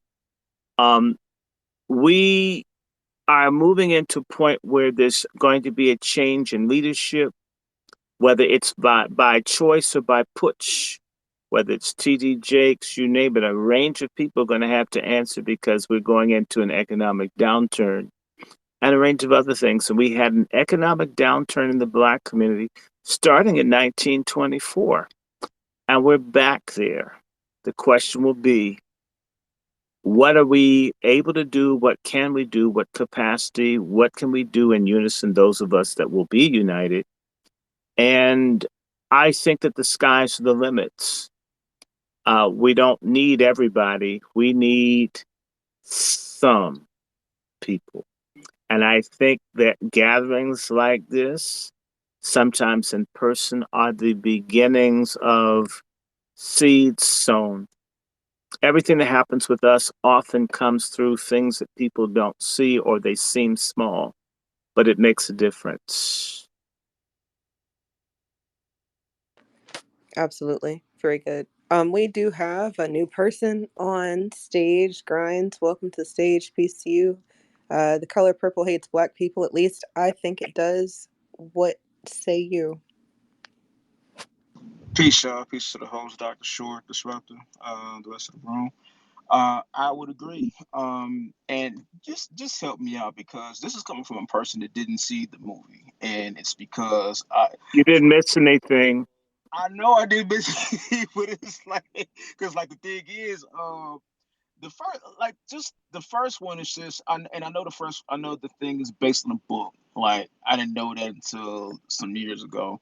But like the first one, I never could sit through the whole thing through its entirety. The thing was just boring as all get out, and it was depressing. So anything like Mhm. with elements of post of slavery or post slavery, Jim Crow, all of that, and then the big bad boogeyman, black man, Mister thing. Now you guys, now I got people fighting me on this, but rumor has it Steven Spielberg didn't have a problem pushing that damn narrative, but he had all the problem in the world when MJ asked him to direct Remember the Time with the Black Kings and Queens. So Mhm. Well, some people, there's a rumor that Steven Spielberg that's alleged, tried to get Michael Jackson into some of the strange Hollywood rituals. And Michael didn't go along with it. And oh dang, now that part I didn't know. Like I wow. can't hear Dr. Short anymore, Grinds. Oh, did he? He might for be caught in the Matrix. if you've been hearing about what's been going on in Okay, Congress there he where the is. aides are screwing in the Senate hearing room, making videos and doing such. Oh yeah, I DC, saw the I mean, and creepy. it's more than one. It's two. It's several. Oh really? Yes, Oh it's so you've only heard of one. No, yeah, I've right. heard them say that this is a dirty city, Dick City, District of Columbia, District of Caligula. This is a nasty place. I don't need Hollywood. DC's bad enough. Okay, so it's The Color Purple, uh, and it's not so much just the movie; it's that whole system there that aims to destroy us, to destroy our ability to feel anything for each other. So I know you know about Oscar Micheaux and why other people trying to make films and how even the early NAACP was fighting against Birth of a Nation and so forth. Our ancestors understood that these images were genocidal, and I completely agree with Mr. Washington in as much as we must make our own, control our own, and work with those that do. And I believe that there is a growing awakening to it, thanks to people like Sister Eve and others. People doing their piece. Um, More can be done, and it's left to us to do that. And part of the other thing is this is one of the reasons we need reparations. We should, if we were not denied the ability to have wealth. I was having a conversation with a person. They were just sharing with me how one of their friends that's Jewish was sharing with them that they have watched their fellow GCPs do everything they can to deny wealth to certain people, so they can't do better. On one hand, you do everything you can to not allow credit. So you, I mock you for being dirty, and I push you in the mud. And we've got to have something that we get behind that enables us to have the means and the resources to create some institutions. Someone got help. People stole from Edison. The basis of Hollywood is from the theft of things from Thomas Edison done by GCPs. We haven't either collected or stolen and created a base for ourselves to make the kinds of things that we must have. We really have to begin to think about, instead of going along to getting along, getting ours. You really should see wealth and power as more like a a wife that you won't share with anyone else versus a gangbang. This people of color garbage, this assimilation, instead of us having our own, for us, about us, and uh, and for us, about us, to us, and into our progeny it would go. Um, as far as the Color Purple, I saw the first one when it came out, and I knew that that was going to be a film that would make problems. Again, the whole purpose of it and other things is to destroy unity between black men and women. That's what they want. Feminism targets our community the most hard. I mean, Planned Parenthood, where are all the places where you kill babies in our neighborhood? Who gets the worst settlements in court? Black men do. Whose kids are in foster care disproportionately? Ours. It is about our dismemberment as a people. And so these things are done to dismember. Oprah Winfrey's claim to fame is that she is stealthily able to attract white women because she's not so as attractive to be intimidating to white women who don't look at a black woman that they think looks better than them. Because there are a lot of sisters that are just prettier than Oprah. Even Cicely Tyson, almost 100, look better than Oprah. Cicely Tyson's gorgeous. They they don't want the best. They want the mediocre. They like mediocrity to reign, and everything is done to keep us mediocre. And because they can't control or dominate us if we are great. In fact, when you conquer people, you do what you can to destroy their greatness. to destroy their authenticity, their integrity, their dignity. It is all about a spiritual, metaphysical destruction of the people. And so, this radical lesbian feminism, along with GCP profiteers who are coming straight out of the Talmud, the Babylonian Talmud, in which it diminishes our value collectively, we have to resist this in every way we can. One way is how we spend money, who we spend it with, and not only that, um, we need to change our whole habits.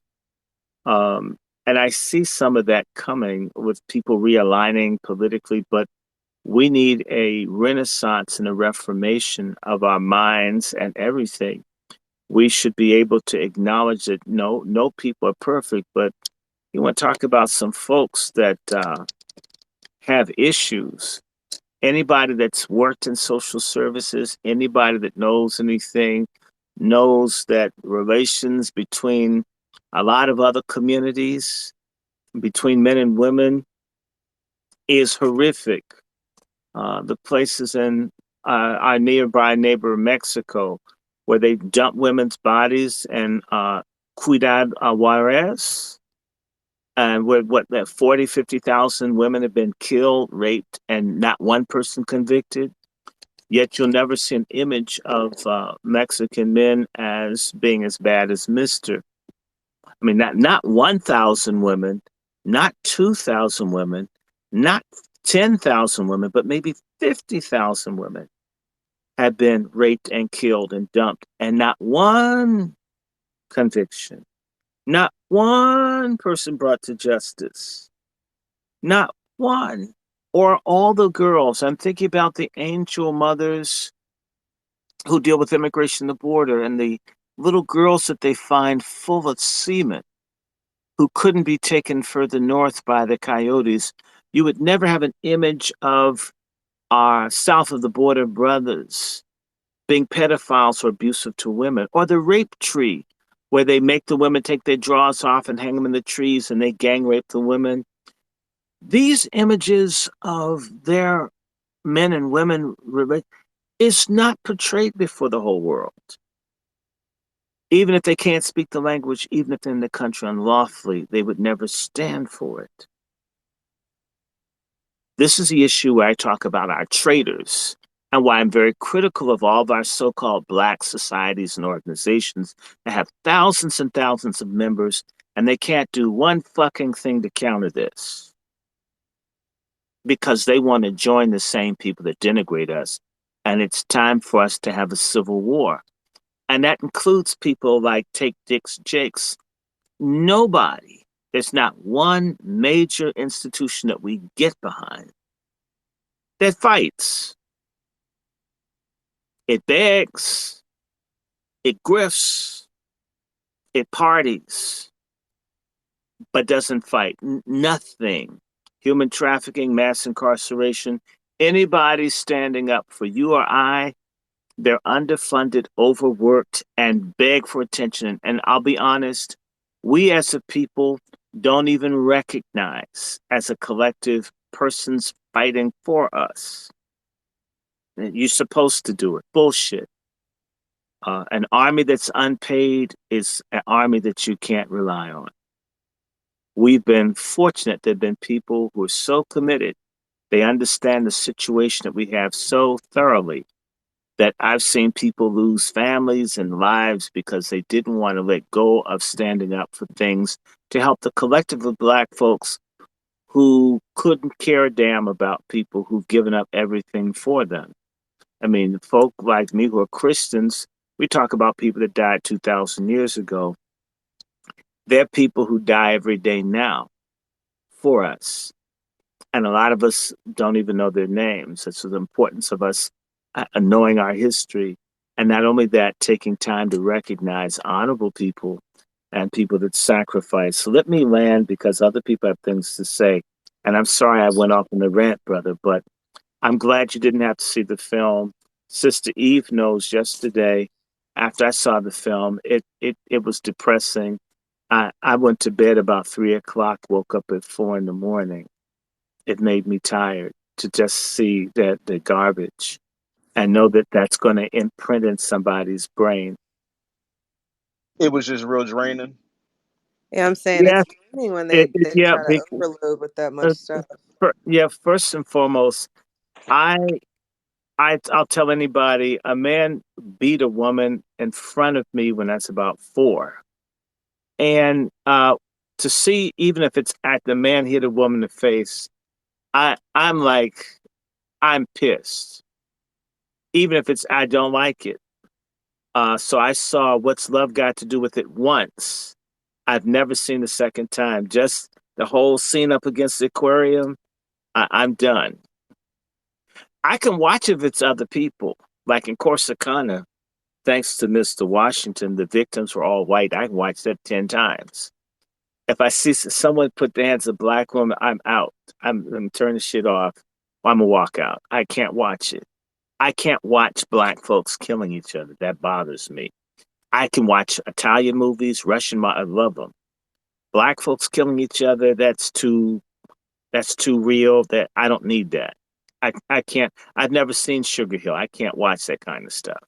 No, I've seen Godfather, Goodfellas about 10, 20 times. Just not black people killing each other.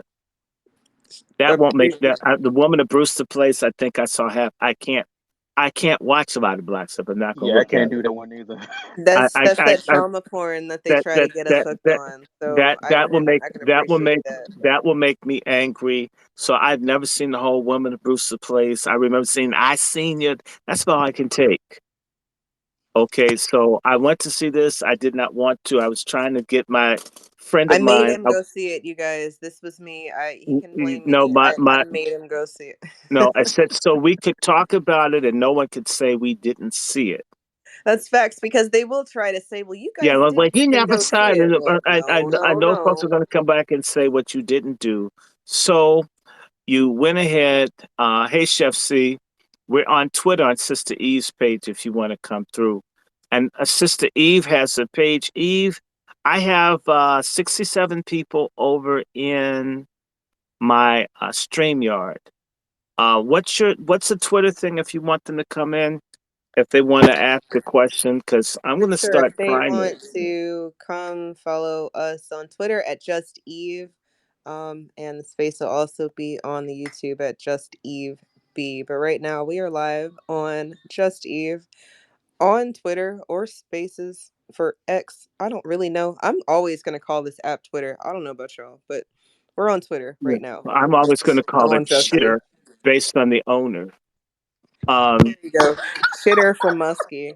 That's That's good. where I we think are. I'm gonna remember that Well, and that's use what I that. call it. It's shitter. And because a lot of stuff on here is crap. But Chef no, C, I if didn't. you're in the room, come through and ask your question for sure. For sure. We do Right. have So another speaker on the stage. My sis, why they do me like that? Sis, why they do me like that? You are so dear to me. You purchased the Color Slurple mug. Dr. Short, did you know we made some mugs, right? When we had the space the first time and no, I didn't know that you made mugs. half the proceeds of the mugs went to our brother Ogun Spirit's GoFundMe for the fight for his baby Micah. And Yeah. we've been pushing that pretty hard. That's also in the jumbo. So if you want to, or if you feel so inclined, he's only at like $22,000 out of $100,000. His baby was murdered. And the brick bitch got funded in 4 days. I'm just Because so it's anti-black male. That's what I'm trying to say.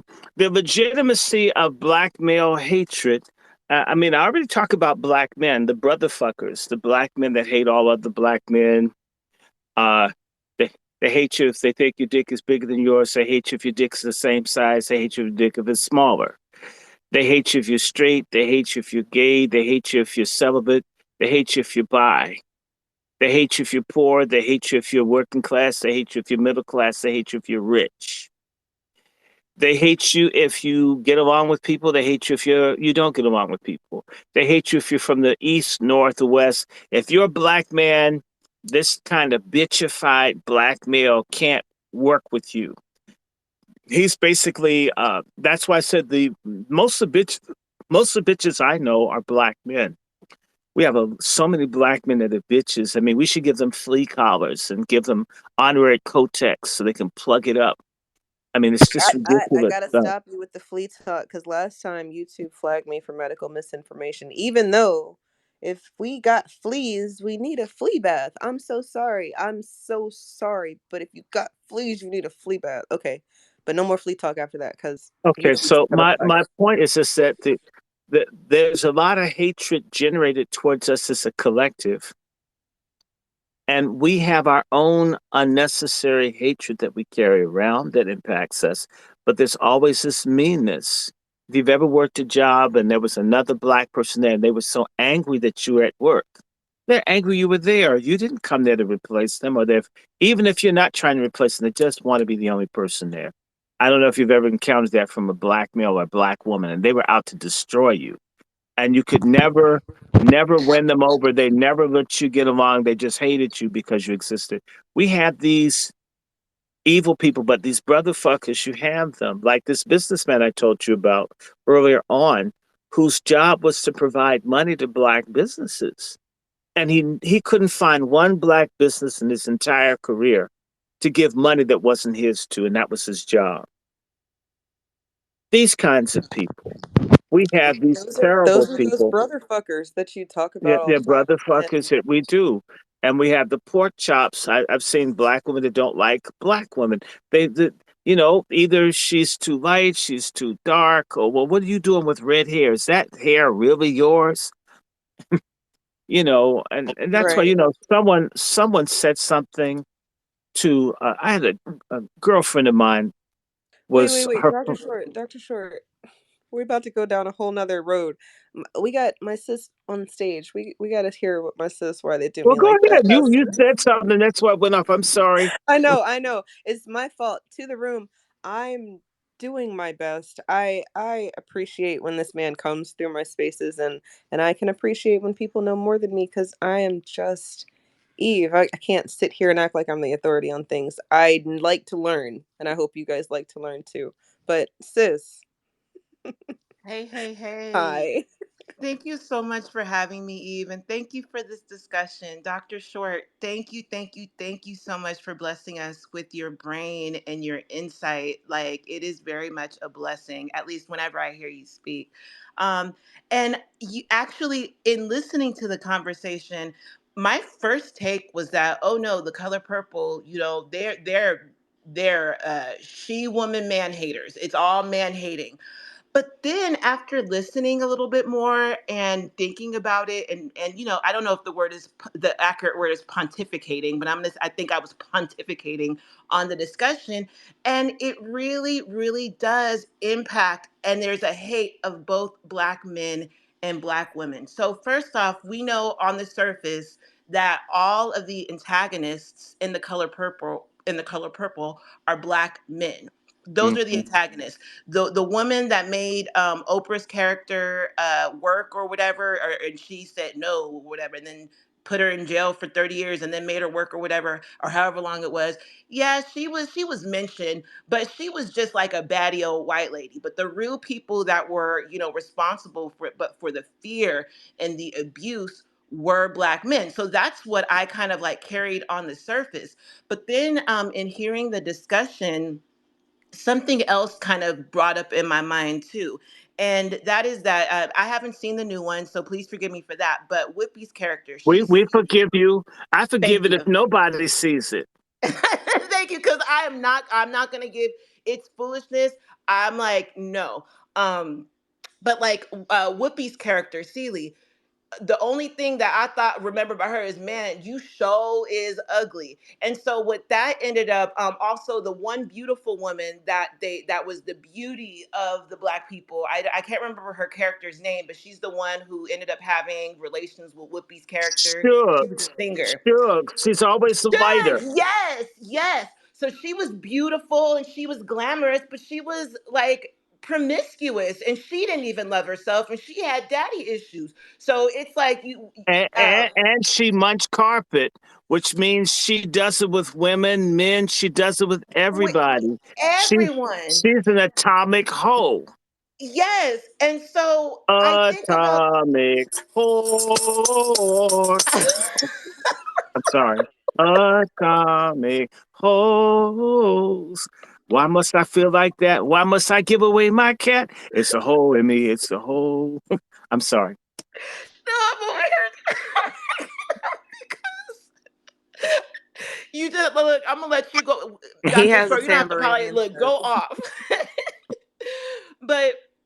but no, but this, so I think about that and I'm like, wow, there really wasn't a positive portrayal of women. And the only time women got happy was when, she got, started Some doing her sex from sewing thing. another woman. She got she Right. got she she got some she she and in the book, if I read the page in there where she talks about the woman, I think she's peeing on herself when she's doing it with Suge, Oh and how Lord. Suge goes down. I mean, by the way, Spielberg and them knew that they couldn't get a G rating if they had real sex between the women. And they did it again, Blitz. They didn't. I sent you the picture. Did I not, Sister Eva? I can send you right now where they put a cloud over the women kissing in the movie theater. You Let me did. see. I thought I'll add it Okay, to the put it Jumbotron up. Put it up. screenshots. They don't. They don't. That's what I'm saying, Oprah. If you're pushing carpet munching, then just do it. Just say, I want women carpet munching. In fact, if that's what's made Gail age, she needs to quit.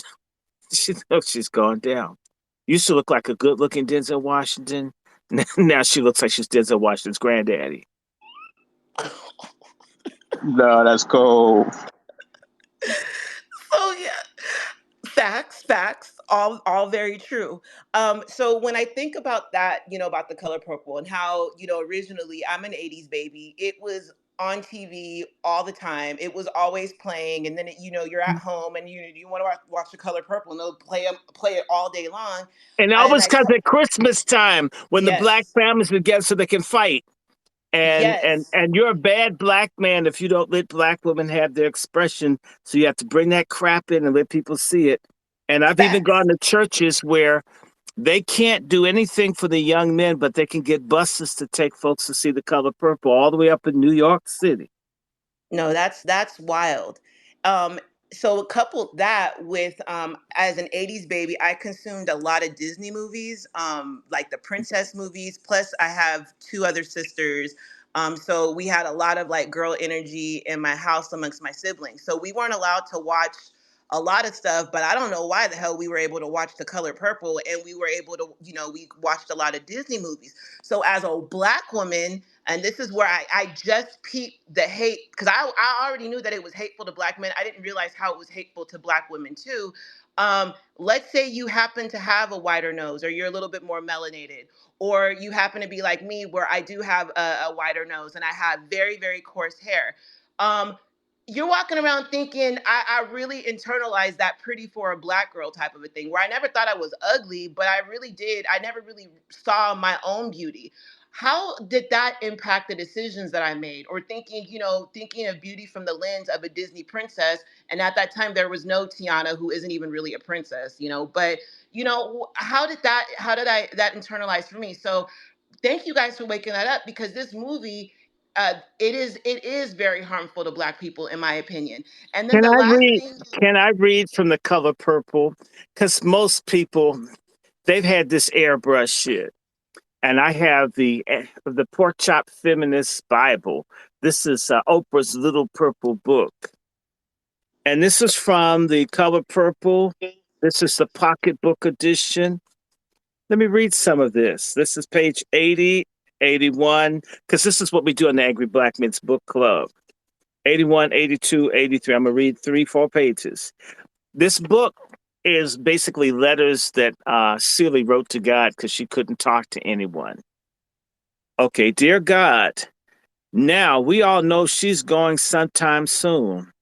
They sleep together at night. She's talking about Mister and Suge. Not every night, but almost every night from Friday to Monday. He'd go down to Harpo's to watch her sing and just to look at her.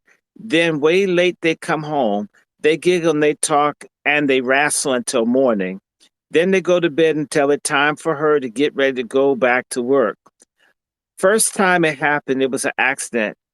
Feeling just carried them away. That was Suge say. He don't say nothing.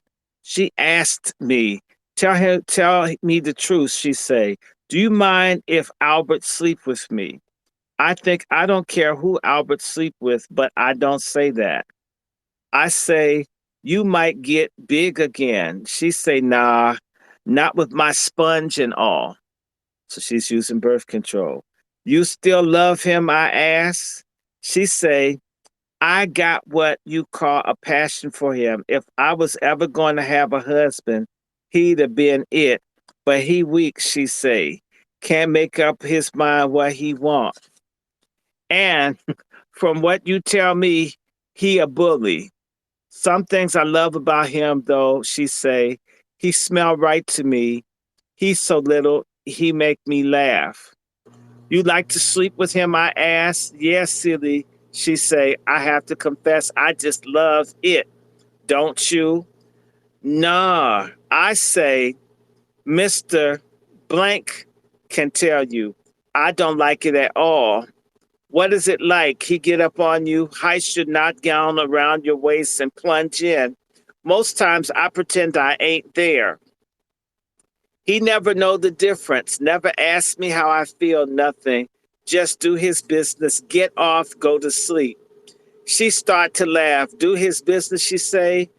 Do his business. Why, Miss Seeley, you make it sound like he a toilet. Like he going to the toilet on you. That's what it feel like, I say. She stopped laughing. You never enjoy it at all? She asked, puzzled. Not even with your children, Daddy? Never, I say. Why, Miss Seeley? She say, you still a virgin.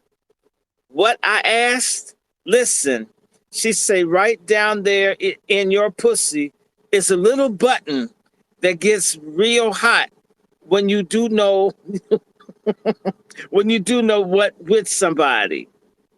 It get hotter and hotter and then it melt. That's the good part. But the other part too, she said, a lot of sucking go on here and there. She say, a lot of finger and tongue work. Button, finger and tongue, my face hot enough to melt itself. She say, here, take this mirror and go look at yourself in there. I bet you never seen it, have you? No. I bet you never seen Albert down there either. I felt him, I say. I stand there with the mirror. She say, what a shame even to go off and look at yourself. You look so cute, she say, laughing, all dressed up for Harpo, smelling good and everything, but scared to look at your own pussy. You come with me while I look, I say. As us run off to my room like little prankish girls, you guard the door, I say. She giggle, okay, she say. Nobody coming, coast clear. I lie back on the bed, haul up my dress, yank down my bloomers, stick the looking glass between my legs. All that hair. Then my pussy lips be black. Then inside it look like a wet rose. It's a lot prettier than you thought, ain't it? She say from the door. It mine, where's the button? Right up near the top, she say. That part that stick out little. I look at her and touch it and feel it with my finger. A little shiver go through me. Nothing much, but just enough to tell me this the right button to mash, maybe. She say, why you looking? Look at your titties too. Haul up my dress, look at my titties. Think about my baby sucking them. Remember the little shiver I felt then too. Dr. Short, let me Sometimes a just, big shiver. I'm sorry, The Dr. best Short. part of having babies was feeding them. Dr. Alvin and Short, Harpo are coming, she say. I yank killing up my me. drawers, yank my dress down. I feel like I've been doing something wrong. Yes, you But I are don't right care if now. you sleep, I'd say. If you take me at my word, I take me at my word. Okay, now at some point, I think the love scene is soon. Y'all want to hear Dr. that too? Short, no, stop. Pause on the play. Let's you got a penalty. I put it's a flag, a technical. I'm putting you in the box. You gotta take 5 minutes because you just raped the room and I just don't understand how how how smut turns into black empowerment. Can somebody explain to me how smut turns into black empowerment? Because I get That's why they gave her the award. there you go. This is all about, and I'm just Please don't thinking, read anymore. My for virgin all ears. these I years, mean, black damn. people were having good sex. Then Alice Walker comes along, and black women aren't getting. Nobody's making love. Folk are just screwing to procreate. I I mean, just look folks because aren't like even doing it for fun. A woman even in the hasn't looked movie, at her own. She hasn't even looked at her own vagina, and she's in her 30s or but that's 40s. they illustrated that in the original movie and to the room. I don't know when you were exposed to The Color Purple, but a lot of us were exposed, a lot of us in the room were exposed to it probably before we were able to even articulate some of these understandings, because we didn't have parents who were going to sit there and talk to us about that, let alone talk to us about the feminism aspect or anything. They just saw niggas in a movie. It's a bunch of niggas in a movie, and at the end of the movie is niggas from Africa coming together with niggas from America. Is some hoopla. I don't know. It's supposed to be some come together type of thing. And I think what ends up happening is what we've been talking about all night. I mean, or at least for the past 2 hours, we've been talking about degeneracy gets an award, and then things that mean something get put to the back burner, at least. By people who hate us. When we look to, it's like a Jewish person going to Hitler to throw a bar mitzvah party. Why are we doing this? Why are we that stupid at this point? Why are we still looking Is for it that validation from people that don't? I'm not asking anybody to love me. If you don't like me, cool. But shouldn't we, at a certain point, want to do and be amongst those of us that do? Why can't the black folks who give a damn about each other come together and work together? And those who don't get it, leave their asses behind. But the because niggas Pulitzer, is fool, I mean, Dr. Short. They think people that if got you see a bunch of black people together, that is umoja for the people who celebrate Kwanzaa. Like, people think that that is unity, that we're doing the same thing. And I'm sorry, a bunch of black people doing the same thing doesn't mean that they're doing the right thing. And to another point that we've made in this space, that we want the black people who worked on the film to get their money. Like, we're all prisoners inside of the system of racism, white supremacy. So get it how you got Mhm, to get it. But do you really have to do it like that? That's the underlying question. That's the $64 mm. million question. And then people like Isaiah who go and try to do it on their own get blacklisted. Excuse my French or language or English or whatever. But you can't do it on your own. So then it's like, well, can you skirt inside of the system? And I think that you can. However, it's Or about you have who your you own know. system. I mean, the whole thing, a color purpose for them to have their own system. Oh, I'm gonna do one more sentence. He tried to play with the button for real, like his fingers is dry. Us Kill not him. get nowhere much. Kill him. I mean, this is ridiculous. This is Pulitzer Prize. This is someone we should be. This damn Alice Walker. I'm saying, nah, Alice Walker needs to be boycotted by herself. Like, just like, Oh because God, people I call people her act like this smut phallus shit is stalker. new. It's not. Phallus stalker. The That's what I call her. Phallus stalker. phallus stalker, because clearly she wanted one. And I think that when you got She penis goes envy back and like forth. this, She goes with Tracy Chapman. You didn't know she goes with Tracy Chapman? I look to you to keep up with all of the degeneracy in Hollywood and such, because I know it's I'm just understood so that. much. I'm no more to do.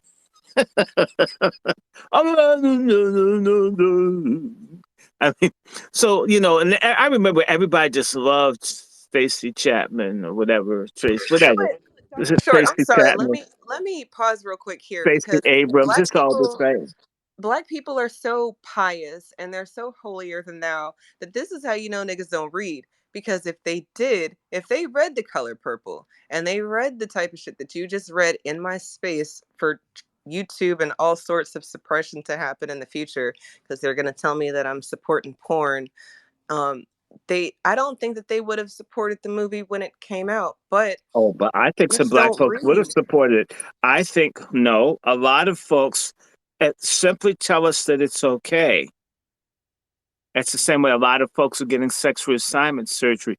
Once it became popular and cool, a lot of black folks are just as freaking kinky as anyone else. They just want to know they're not going to catch hell for it, which is why the bad person, the Color Purple movie, the unspoken bad person was the preacher who didn't want his daughter to be, basically a community pussy. Was he? I mean, and he's a bad person for wanting better for his child. So the black man that's not beating people and hurting folks, he's just the black man with standards is evil too. So the man that beats and rapes is evil, and the one that doesn't do that that has standards is evil too. See, basically, a black man can't be right. Would you want your children out doing a whole bunch of crazy stuff? The answer is no, but if it's a black man, he shouldn't be setting it. Black man and nobody expect no standards from anybody. And that's the other theme that's running through there. And so the bad father who just doesn't, why does he just embrace all this stuff? Like, why don't you just marry me when I have 10 kids by 10 different people? I'm entitled to that. And you should have an 8-figure salary to take care of my kids. And don't judge how these kids were born. They mine, right? This is part of our problem, too. But I thought you were talking about Elon. I'm sorry. You're gonna have to rewind that because No, I was talking about the Color Purple and the contradiction in where morality is an enemy as well. People with standards are enemies.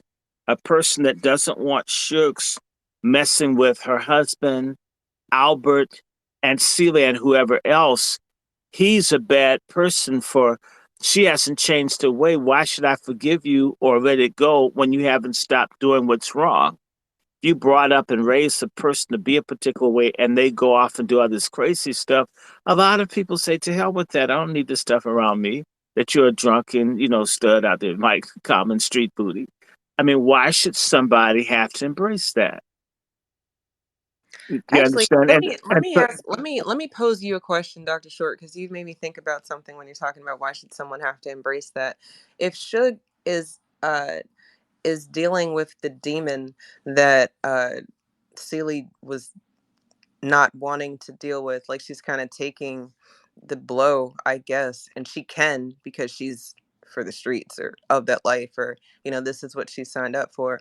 I think that when we're talking about morality and immorality, at people want things to be one way because we're supposed to be this moral good people, but when we're fighting this fight, it might look a bunch of different ways, and the movie tries to team them up on the side against the black man. However, if you really think about it, Mystic kind of financed Celie's ability to do what she ended up doing at the end of the movie. Like, so she wouldn't have been able to do what she did if he weren't in the position that he was in. So, No, it wasn't Mister that financed her. According to how the movie was, Celie had a father, and again, it's wonderful. The movie kills off the father that loved his children. So the good black man, he got shot down on the beach. He's dead and leaves everything to his daughters. That's where she gets the money from.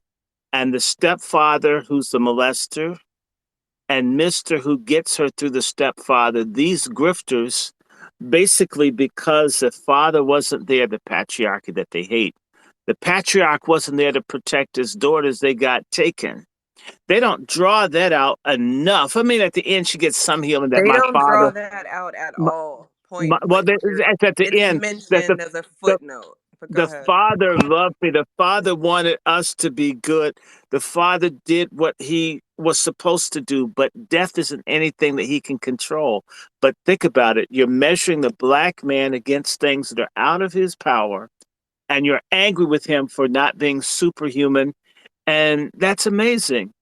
And yet, the women who are not superhuman have issues with the men who are failures. Okay, you have an issue with them being superhuman, that they're not superhuman, and then their frailties, I mean, are bad as well. So basically, that's what we have in our black community. You really can't do shit. As they say, black men ain't shit. The same way the woman will date the guy in prison. I can remember in high school, a big fad for the girls. They weren't talking to the guys who were on their way to college. They had pen pals in jail. That was a competition. The guy in lockup. That's amazing. Um, Nobody else does that on a consistency that we do in our community. And so, what's so appealing about the man in prison? And so, this is a question that what's his name, Saint Kevin Samuels. 18% of these highly dysfunctional black men are the ones that are fathers of most of these kids. It seems as if people are seeking out the worst in black men and then holding the whole of black men accountable for the worst. But yet the worst are the ones that are getting the break. Isn't there somewhere that could be on? In the case of Celia, she had no choice. So this was done just right by Alice Walker, where uh, what's an arranged marriage? And I want to say this to you. Arranged marriages are rare in the black community. They were rare a long time ago. But you picked a perfect scenario where the woman had no say, no agency in any way whatsoever. I'm certain that arranged marriages happen. But as a person that studies genealogy, a whole bunch of women picked whoever the hell they wanted a long time. At least I'm looking at many different people I've done research for, all kinds of black families where a black woman's 50, married to a guy that's 20. Our community has always had a greater degree of resilience and choice for women than what's presented by this sister Alice Walker and by Oprah Winfrey's film. Okay, and the idea that all families are led by authoritarian men, that's not the history of blacks in America, because the people who made up the majority of free blacks prior to 1865 were women, and most of those families were led by women. A lot of what goes on in our community has been authored and finished by women who are empowered. So this idea of this powerless black woman that didn't have anything, that doesn't make sense. I'm thinking about my great grandmother that was 6'4", weighed 350 pounds, that Okay. owned houses. That this nobody messed with Big Mama. This idea about all the women being powerless, that's insane. It's inconsistent with our history. They've always been. Harriet Tubman's an example. Sojourner Truth is an example. Miss Shadd is an example. Maria Stewart. We have a history replete of women that have been great and were not masculine women, but had agency. This idea of women without any agency and at the mercy of black men just beating the crap out of them. That's not us. I'm not saying it doesn't happen in families.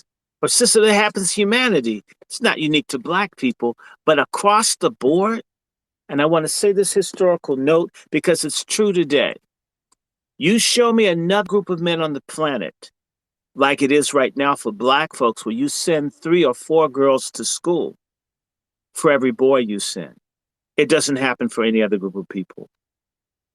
And that this has been consistent since the founding of HBCUs, with the exception of Wilberforce, that the schools that were set up for blacks following the Civil War, women outnumbered males 3 to 1, and that's only changed what with the GI Bill, where you had no other group of people have worked as hard to educate their women as we have. None. And by the way, it's interesting that men were advocates for women's rights. I think I have this book, We Will Shoot Back, where black men in the Reconstruction governments throughout the South worked to change the laws in favor of black women. White men didn't even do it for white women, but open them to choose that to make black men good takes away a lot of the power of the bitterness and the dishonesty and the lack of accountability. Because what the Color Purple is about is really saying, doing whatever the hell I want is justified because of what I've been through. In fact, we do have a double standard, which I blame black men for, that lesbianism is treated as if it's perfectly cool. And yet, every man has to go through all kinds of changes to prove their heterosexuality at all times. It's unbalanced. I don't want men to not be heterosexual. It's amazing the scrutiny that we put on men and how there's no accountability, whether a woman's walking around with a beard, with a prosthesis hanging out of her clothing. She's not going to have a problem. Not having any standards for women is as bad as having none for men. Agreed. Oh my goodness, I couldn't agree more. And to the room, if you wanted to speak your speech or make a comment on the color purple hating black people, now would be the time to do that, because Yes, now's I the time. do have minis to take the time with this evening. But a point that Dr. Short just made that I wanted to touch on was um, that I guess the feminism aspect of it all, and how they're not thinking about how when you separate yourself from the man, that completely nixes you from the group. How do you exist without him? Literally, like, how did you get here if not with him? So you can't you can't say that you're a feminist and not hate your people. You can't. You If you're a feminist, you hate your people. The color purple hates black people. Sis, Iris, go ahead. Yeah, and one other thing that I like with that brought up, you guys are always saying little nuggets, and it just makes me think about other things. Is I think about like what are the popular Black movies of 2023? There's The Color Purple, which is Black men Boo, bad and Black boo. women ugly, and then there's or Black women are sluts or whatever. Can't do right, and then there's the other one, which is that color. Wait, what is it? The Society of Magical Negroes, which is this. It's supposed. It was. I thought it was going to be like Hogwarts for Black people in response to that viral trend that happened like 6 months ago. But in all actuality, it's people who got magic to make white people comfortable. And I know that there's some other stuff with that, but I'm like. So either you're cool and you have your that so that is what this society or these I'm gonna call the demons, they're sitting around here promoting. You are either your empowerment is either gonna look like you making white people more comfortable, or it's gonna look like you at odds with the genders are at odds with each other. But one thing it ain't gonna do is like Black people doing anything that benefits Black people. And I just like y'all just woke that shit up for me. So excuse my language, but thank you for that, because yeah, looking at those movies, that ain't much Black empowerment, but that's the movies that we're seeing with the predominant Black cast of 2023. Hmm. I'm going to read another portion of The Color Purple. Good God. Poor Annie, Julia should say. She never had a chance. I was so mean and so wild. Lord, I used to go around saying, I don't care who he married to. I'm going to fuck him. She stopped talking a minute. Then she say, and I did too. Us fuck so much in the open, us giving fucking a bad name. But he fucked Annie Julia too, she say, and she didn't have nothing. Not even a liking for him. Her family forgot about her once she married. Oh my God. So Shucks. In fact, I want to tell you, there's a very fine book. Look it up, Sister Eve. I think I mentioned it before. I called Cheap Amusement. What what Alice Walker does in this Color Purple is the liberated woman throughout American history has always been a whore, a prostitute. The book I always make reference to is Cheap Amusement and explains that the modern Western woman is an archetype or falsy archetype of independence of men from women that were whores who had serial relationships with men that financed them. If you look at Facebook and look at how all these ladies want guys to have seven figures and how a man has to pay their bills and all, they don't realize that they're actually copying white prostitutes.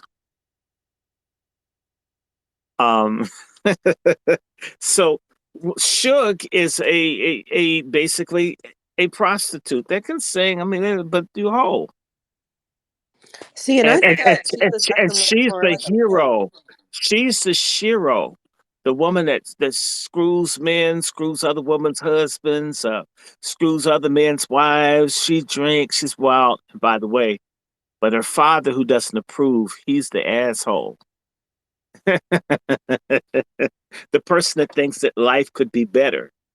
And I'm going to just say to you, I've had that personal experience in the Ivies and other places when you meet people, the people that they hated. And I think if you're black and male and you weren't like the white ladies, if you didn't get high or you didn't drink, if oh my God, what's wrong with you? In other words, you don't want me. I remember a white female pursuing me in the metro over by Howard. And it doesn't matter if she thought I looked good. I don't want you. Have a little alcohol in the breath. I just couldn't believe that she didn't know where she's going. Basically, she's saying, "Take me wherever you go, Mister Darky," and dagger me. And I'm thinking, "Oh my God, I don't know you." The assumption that we're all right, man.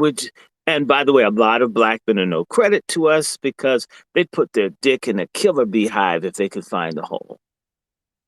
It's sad. And that's being a man. That's why we have so many STDs in our community because it's whorish behavior. Being a whore makes you a woman, or being a whore makes you a man. Instead of having integrity, character, being industry, things that are uplifting, arts, language, your skill. We have to get back to what can you do other than commodifying your sex. It's cheap. And that's the other thing about the Color Purple. And all while you're talking about helping and empowering black women, the empowerment is to be a whore. Sophia in this movie is married to Harpo and Buster at the same time with children by two men. That's also the strong black woman, the one that goes to jail too. I mean, so the powerful woman is holding down two men. Now, if it was a man married to two women in the film, the women would be complaining about it. Because it's interesting, men, even if they're doing it, if a man is deadbeat, a child support, whatever, we talk bad about it. How many women out here aren't paying their share of child support? If these conversations never come up, one because a lot of black men try to shield their children from this stuff, and a lot of sisters don't recognize that if you destroy the image of your dad, you destroy the image of that male child. You destroy the image of a husband for the female child. I'm not saying that the woman shouldn't get their MFM, but it's interesting that the other sides to some of the things that drive this, the people who are fascinated by the Color Purple, very few black men until recently have even articulated a dialogue. We've been dealing with basically a vagina monologue, as a place said. And what we need is a genitalic dialogue.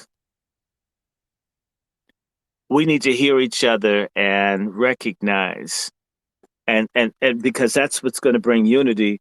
I don't know if people know, but I've mentioned this before. that to help black men and black women overcome what they experienced in slavery, I don't know if people know the mutual aid societies and other things. Churches would offer uh, classes and means to teach men and women how to be together, to establish families, because some of that was lacking from the slave regime. We need to teach us how to be together. It's assumed that we know.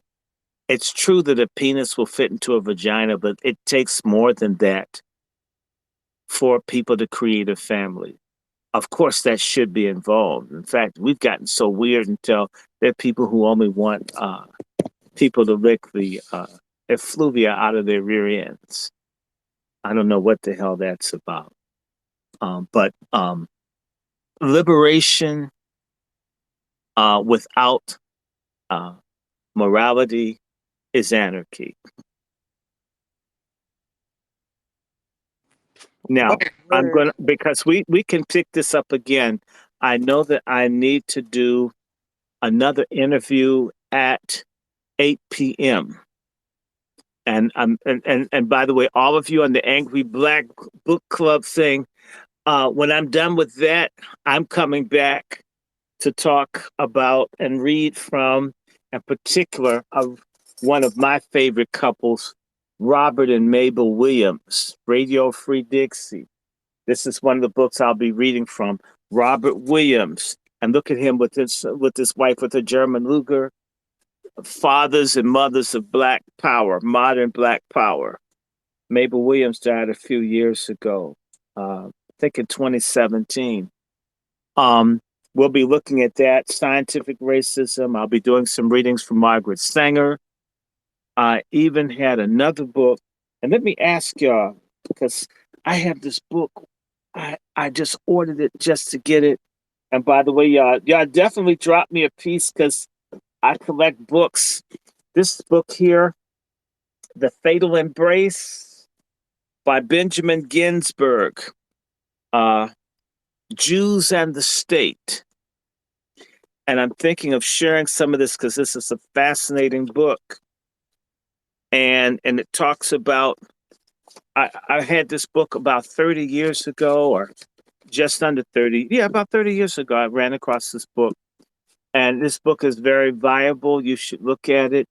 And this man talks about how GCPs overplay their hand uh, throughout history. And people end up getting mad at them, like what's beginning to happen now. Don't blame me.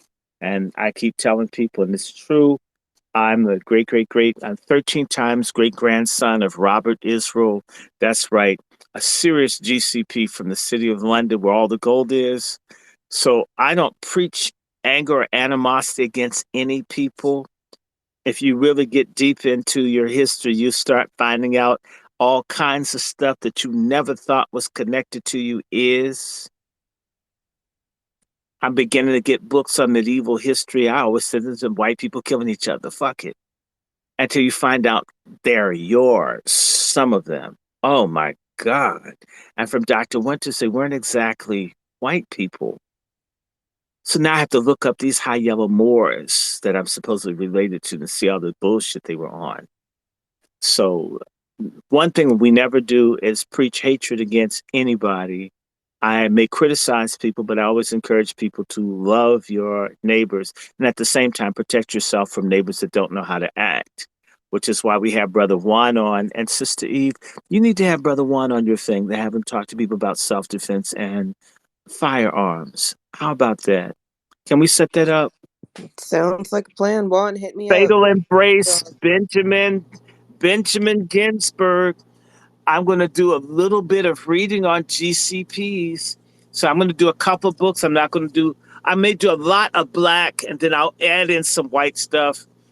So when I come back and open the space back up, because I promised to do something on eugenics, racism, and resistance, and I'm going to add in GCPs because that's part of the problem.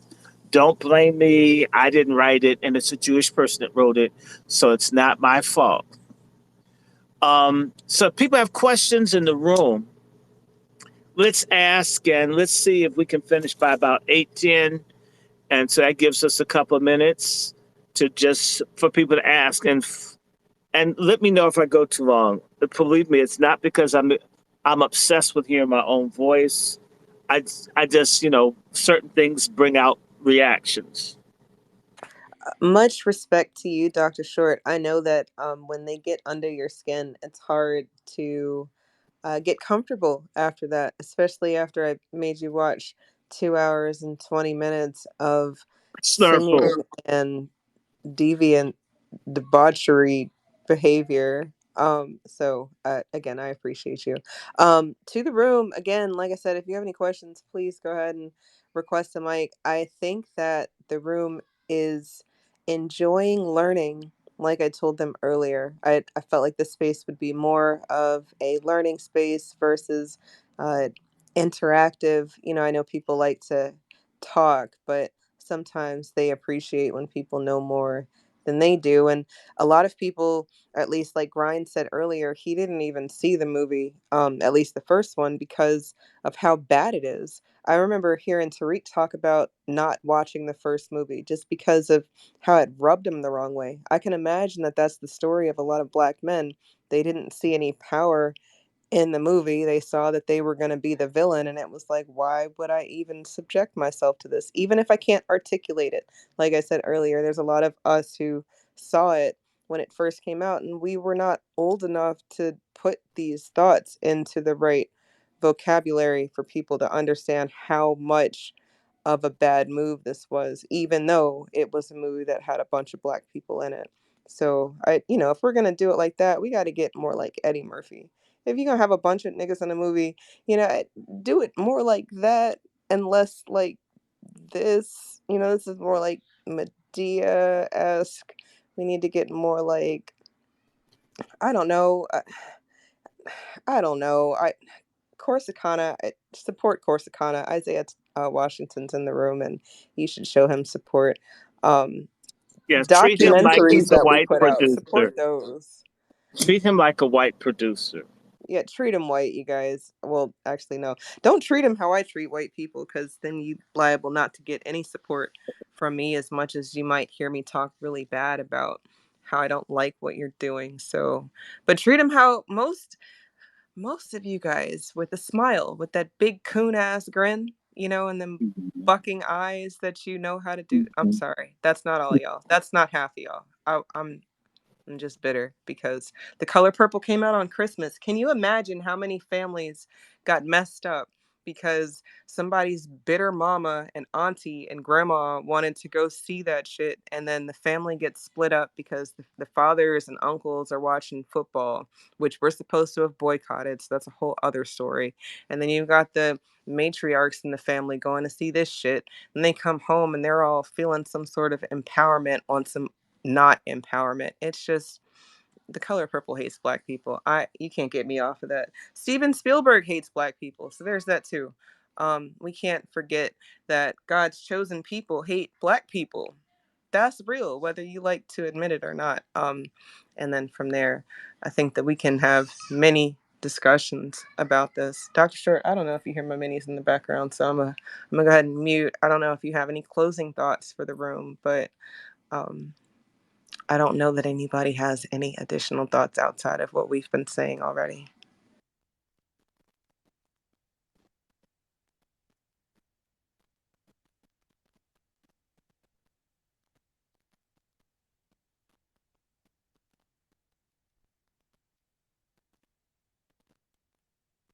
Sister Eve.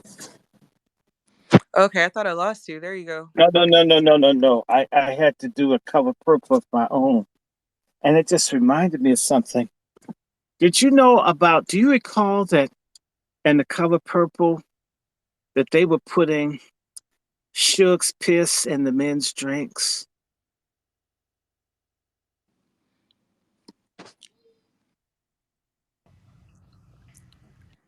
That wasn't Suge piss. That was Celie's piss. She said the next time she was gonna put her piss in it, Oh God. but she spit in it the first time, and then she said the next time she She gonna spit put it. Suge Avery's.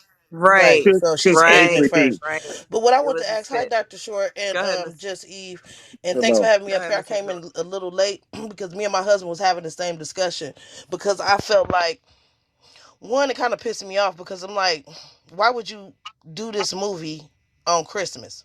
Like, is Hollywood that thirsty for some money to get people out? Why would you put this movie out on Christmas Day? That kind of rubbed me the wrong way. But two, I want to ask you, um, you said you think, well, you know, Steven Spielberg hates black people.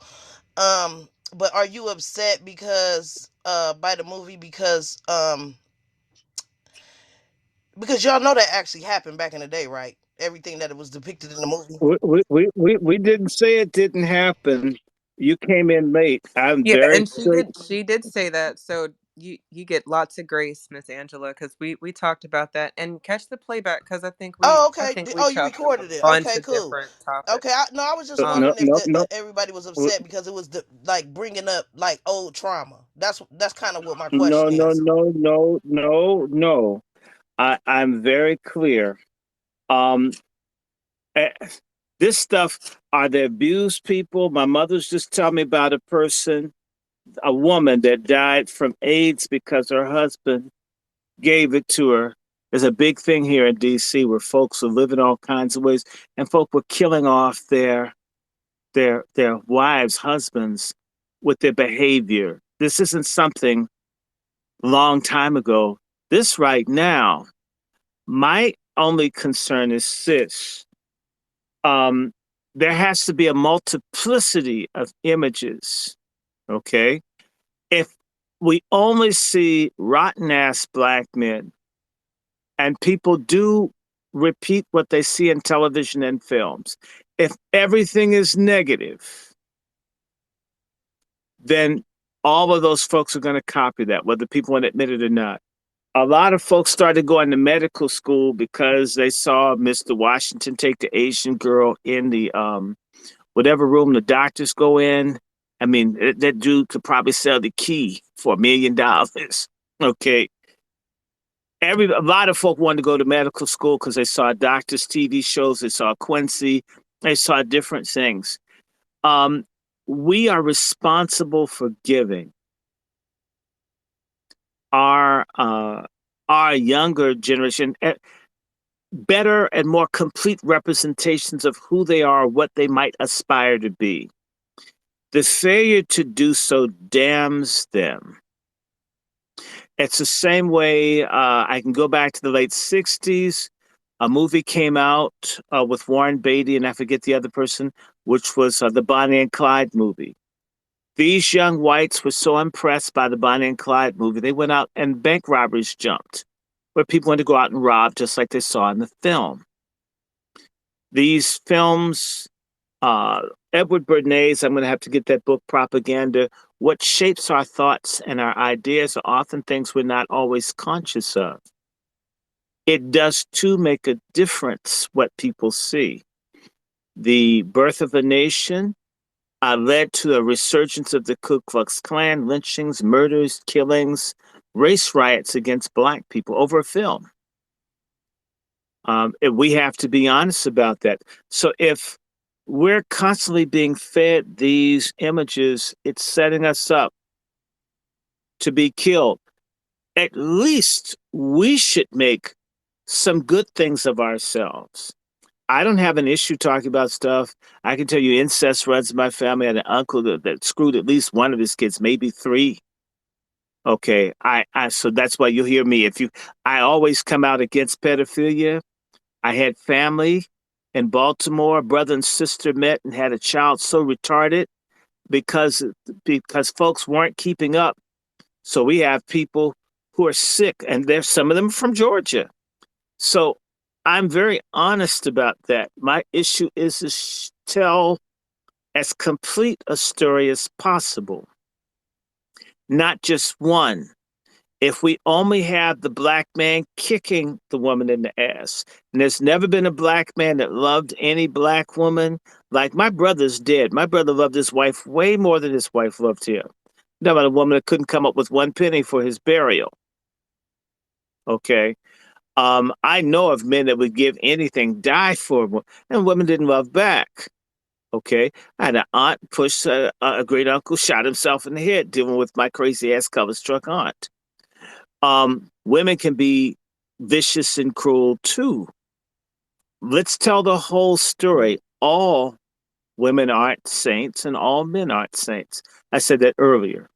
And I think a lot of folks are in between, and I think a lot of folks err more on the side of being okay versus being not okay. If we were all like Mr. and the other people, we would be dead as a people. No people can survive with that amount of deviance, pedophilia, maliciousness. No society can make it. So there has to be some goodness in us for us to be able to endure our bullshit black people, our chicken shit black people, and then all these other white, honorary white, and other people fucking with us at one time. There has to be some goodness for us to have been able to endure all this, still be able to create and do stuff. Travel to some other places, meet people that are Indian, Dalits, or meet Aboriginals from Australia, and you see some people who've really been through. We're doing better than a lot of people have, but we could still do much better. We shouldn't compare ourselves to people who are worse off, but we should aspire to be our best. And this is one thing I've noticed about a lot of black folks. Like they'll say our black colleges are all we have, or the black church is all we have. To me, if TD Jakes is all we have, we're pretty fucked up a lot of people. We should always want better, more, not less. It's interesting. The woman with 8 kids out of wedlock wants a millionaire. We should have had that same ridiculous expectation for everything else, that we own and control Well, things. Dr. Randy, can I ask you a quick Versus, question? I know you on the road. Can I yeah, ask you just a quick question? So, okay, you said they have to that all women aren't good, right? So, how do you feel about? and all men aren't No, no, good. no. That's all I was That gonna that ask makes it very clear. because Suge Avery wasn't shown in a good light in the movie. No, she's a hero. She liberated Sealy. You can't take that away from her. She's in a very good light. Mm. She's in a good light if you're looking from a feminist lens. See, I But didn't look she's at it not like that. other. I looked at her like a There, home wrecker. She laying up with somebody else's husband. You, no, she rescued this woman from abuse. No, you're looking at her with some moral, ethical thing. I'm looking at it from a feminist lens. mm, I'm sitting in the theater with all the feminists who are loving Suge and all the women singing Hell No and mm. the women wearing the pants and all that. And the women felt really good because there are a lot of people have been brought up in that. But as I said earlier, a lot of these women are now single, unmarried, never had children, and they're in assisted living by foreigners and other people who don't give a damn about black folks. Mm. There's a very miserable future So, coming what do you think to about a whole Suge lot of Avery's folks. husband role as a man? Because I did want to get a man's opinion about his role. All he made, the husband in this Yeah. film, all he did was play the piano, drive the car, and do what she said. Oh, yeah. So He, y'all looking at him more like no, no, that's all he did. He didn't have that many lines. right. He did have wavy hair, so he had good hair. So I guess he's gonna be, and unlike Mister with what would be called nappy hair. Yeah, I don't dark call it nappy. skin and He has yeah. curly hair. Mm-hmm. Well, no, this guy's sort of, he's not as dark Yeah, no, I and was with saying different Mister was dark features. skinned, but Suge's husband was fair skinned with that good hair. I see what you mean. Well, not fair, but Right, lighter than Mister, with a more pointed face, a more, what I would say, a black Indian white type right. blend. I was gonna say European So look. he could be Italian, Yeah. he could be Mexican, he could be Spanish, he could be black, he could be Dominican, and he's very nice and just very accommodating to her. Mm, So she has a yes man, and she's married to him in this film. right. So, but she's still screwing Mister and screwing Sealy. No, I think she stopped screwing Mister when she got married to him. Okay, but what Yeah. about Sealy? Now, see that I don't know about because they didn't show them having sex scene. Well, yes, they did. Right No, after he that came for because but you Thanksgiving, I'm trying to remember. Yeah, they did. They had a sex scene because I be mixing up the book and the movie because I read the book. And the book is way more graphic than the movie. yeah, that's what we read from the book. Yeah. We people are being Yeah, sold you missed a that, Miss Angela. Huh? people. What'd you say, Jesse? It's okay. We were reading from the book Oh earlier. God, the book is. And Ooh, graphic I don't is know how I made it through that So understandable. book. That Yeah. book is deep. we Okay. we Yeah. we we've Yeah. they're airbrushing female LGBTQ. And my thing is, if that's what it is, let it be what it is. Don't hide it from people, because a lot of people will see the dancing, the nice clothes, and there's a lot of stuff that you could like. The people in the kente cloth and the African procession, all this stuff is nice. The problem is, again, I'm a preacher's kid. I'm used to saying nice. It's like people, they just sing TD Jakes. Damn it, that's obvious. At first, I said, again, I never could watch him for more than 5 minutes. He just turns me off. A lot of us, our minds have been dulled. And so if we don't see Celie getting chased by Suge with the strap on, then, oh, they're just friends. We'd be more critical when we see Diddy standing next to TD Jakes, because they're men. And of course, someone has a reputation. We need to be holding each other accountable, not so much in judgment. Adults do what adults do, but don't put that before children. Why offer it at Christmas time? Why have churches rent out theaters? Is this what we want? Is this the best? Is Suge the best black woman as compared to, say, Daisy Bates? No. In fact, if I had the money that Oprah Winfrey had, not that I know anything about films, whatever, I'd try to make about 3 or 4 really well done films on someone like Ida B. Wells, Fannie Lou Hamer, Daisy Bates, uh, or a real movie on Rosa Parks. Who was she really? Because she wasn't a punk. Rosa Parks was gangster. Okay, there are a whole bunch of black women. Fanny Pleasant's buying weapons to kill white folk. I mean, own half of San Francisco. There've been some black women that have done, I mean, just phenomenal stuff. If you got to get someone sort of macho, why not Althea Gibson, the black woman tennis star before Venus or Serena? There are a lot of black women that are bad as hell that deserve attention. Why does it have to be these fictional skanks? And they're black men that have done great evil.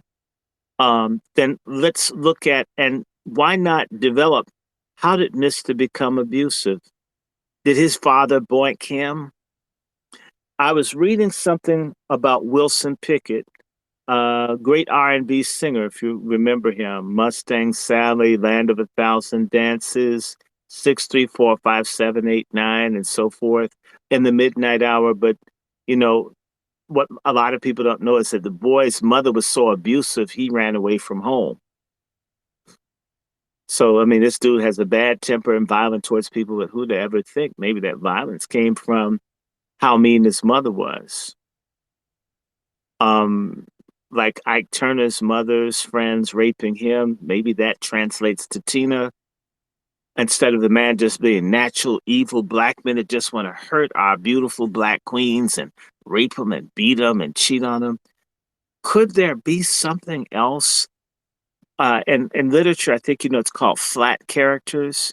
Well, they tend to make black men flat characters where they're just evil.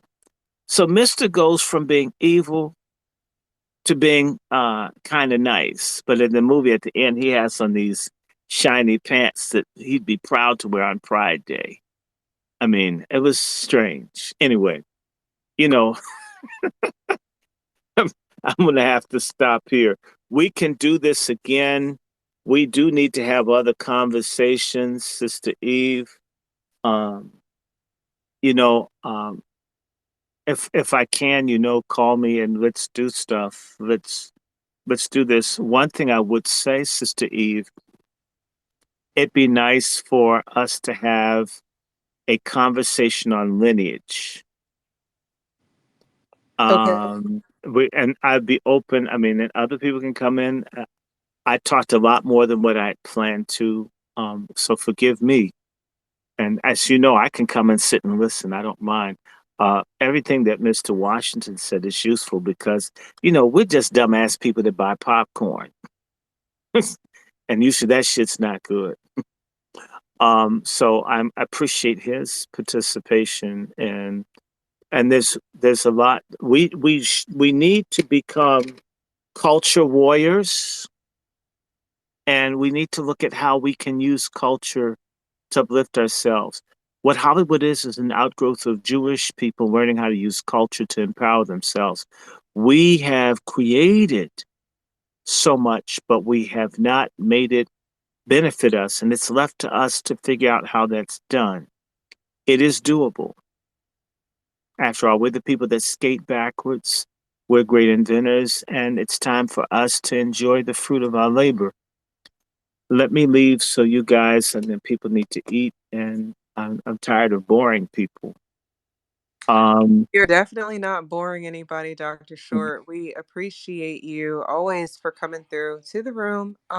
If you were not able to speak tonight, it's not the last time that we speak to Dr. Short. No, you guys know, and if you don't, you should know that Dr. Short is not a stranger here on these spaces, and he comes through when we have things to talk about that matter. And I try to have Should we conversations go that out with matter. our So song? Should we go out with our song? I think you should go out with Atomic Stud. Was it Atomic Stud? No, no, no, no, no. It's strap on up, strap on up. Come on, give me, come on, call and response. When I say strap on up, y'all say strap on up, okay? All right. Goodness, goodness. Okay, strap on up, Strap on up. strap on up, strap on up, I can't do this, Dr. Short. The strap room. on up. Participate. Sing with Dr. Make your Short. face mean. Strap on up like a stud machine. Strap on Strap up, on strap up. on up, strap on up, strap on up. You make your face mean like a stud machine. All right, hit the bridge. Ow! We're fighting the stud machine, y'all. Pork chop down. MFM, and y'all all know that stands for motherfucking money. We need our reparations. We want to give a hats off to Brother Washington and all of our other reparational people. We need 1 trillion people talking, pushing, doing whatever they can to get this in the hearts and minds of our people, because once a critical mass of us want it, nobody can stop us. That's why they make dope and send it here, guns, bad movies, bad food, bad air, bad medication, bad leaders, bullshit religion. And even if you have a decent religion like Christianity, you get a fucked up B. Richards cross with a sea lion looking T.D. Jakes to mislead people. His silly looking ass. But if we get it together, get your heart, your mind together, and focus on something that you can accomplish. Stop worrying about eating cotton candy on the moon, and think if you can find a study group, an investment group, a gardening group, a weapons group. Learn how to shoot, learn how to grow, learn how to do something for yourself, and most importantly, get somebody as young as you can without getting in trouble. For please please, brothers and sisters, let's stop treating each other like sex dolls and sex toys, and let's see if we could become a people. We don't have a lot of time to play around anymore. If we're not serious about who or what we are, there are millions of people here to replace our asses, and they're ready for Freddy. I'm going to stop here. MFM, be a coon buster, and stay out of other people's fights and redouble your efforts to be in our fights for us. Okay, Black power, Black love, Black decency, Black self respect, integrity, authenticity, and love someone, care about someone, and more importantly, protect someone. And we're nothing without each other. A Black man will never be a damn thing without a Black woman, or vice versa. And we're really nothing without the protection of the Most High. With that, I'm going to leave because I have another thing to do. for you and the Angry Black Book Club. I will be back, I think, maybe about 10:30, if not before. So I won't be long, but I got to do this talk. Okay. Thank you, Sister Eve. Call me if you need something. All I right, mean, it's an Dr. honor. Short. You're basically, my God, you are the godmother. You're the gangster. You're like that character, gangster from Harlem, the character that Cicely Tyson played. That's you. I think they called her Queen. Okay, so that's you. So Hey, anyway, I'm with it. I'm with it. all right. I appreciate So you, yeah. Dr. Short. Have a good night. I'm gonna give you a call and we'll Oh, talk. and We'll have just a another chance. reminder about the Angry Black Men's Book Club on YouTube. I need subscribers. Yeah, please Oh, hit the channel. It should be in the jumbo in one of those different tweets, but if mhm, it's mhm. not, check my and, timeline. and put I any should other get it. contact up there. Absolutely. Um, I want Patreon followers, so I'm at Dr. Randy Short at Patreon. Sister Sean would be out here screaming, "Why did you tell me anything?" Okay, my Patreon is Dr. Randy Short. I'm just say that one more time, Dr. Randy Short. And of course, for this collection of books I have. In fact, I got this book I have to show y'all, Secret City, and it talks about the LGBTQ movement and government. Um, I just got this, and these guys are getting caught in the Senate hearing room. So what I do with my Cash App is I fund my research. So my Cash App is the same as my Patreon, except it puts a dollar sign. So a dollar sign in front of Dr. Randy Short. Dollar sign DrRandyShort. If you do the Zelle or PayPal, it's my email, which I do field questions at wrandyshort@gmail.com for serious people. Please don't approach me for hookups, especially if I don't know what you look like. And I can't trust what you send me a picture, so you should meet me in person. And that's a better hint. Don't try to pick me up. I had some people, I'm very attracted to you. I'm afraid, what if you don't look like your picture? It'll be okay. I don't think so. Uh, hence it, right? I don't want a stud machine. Let me get out of here before I get into trouble.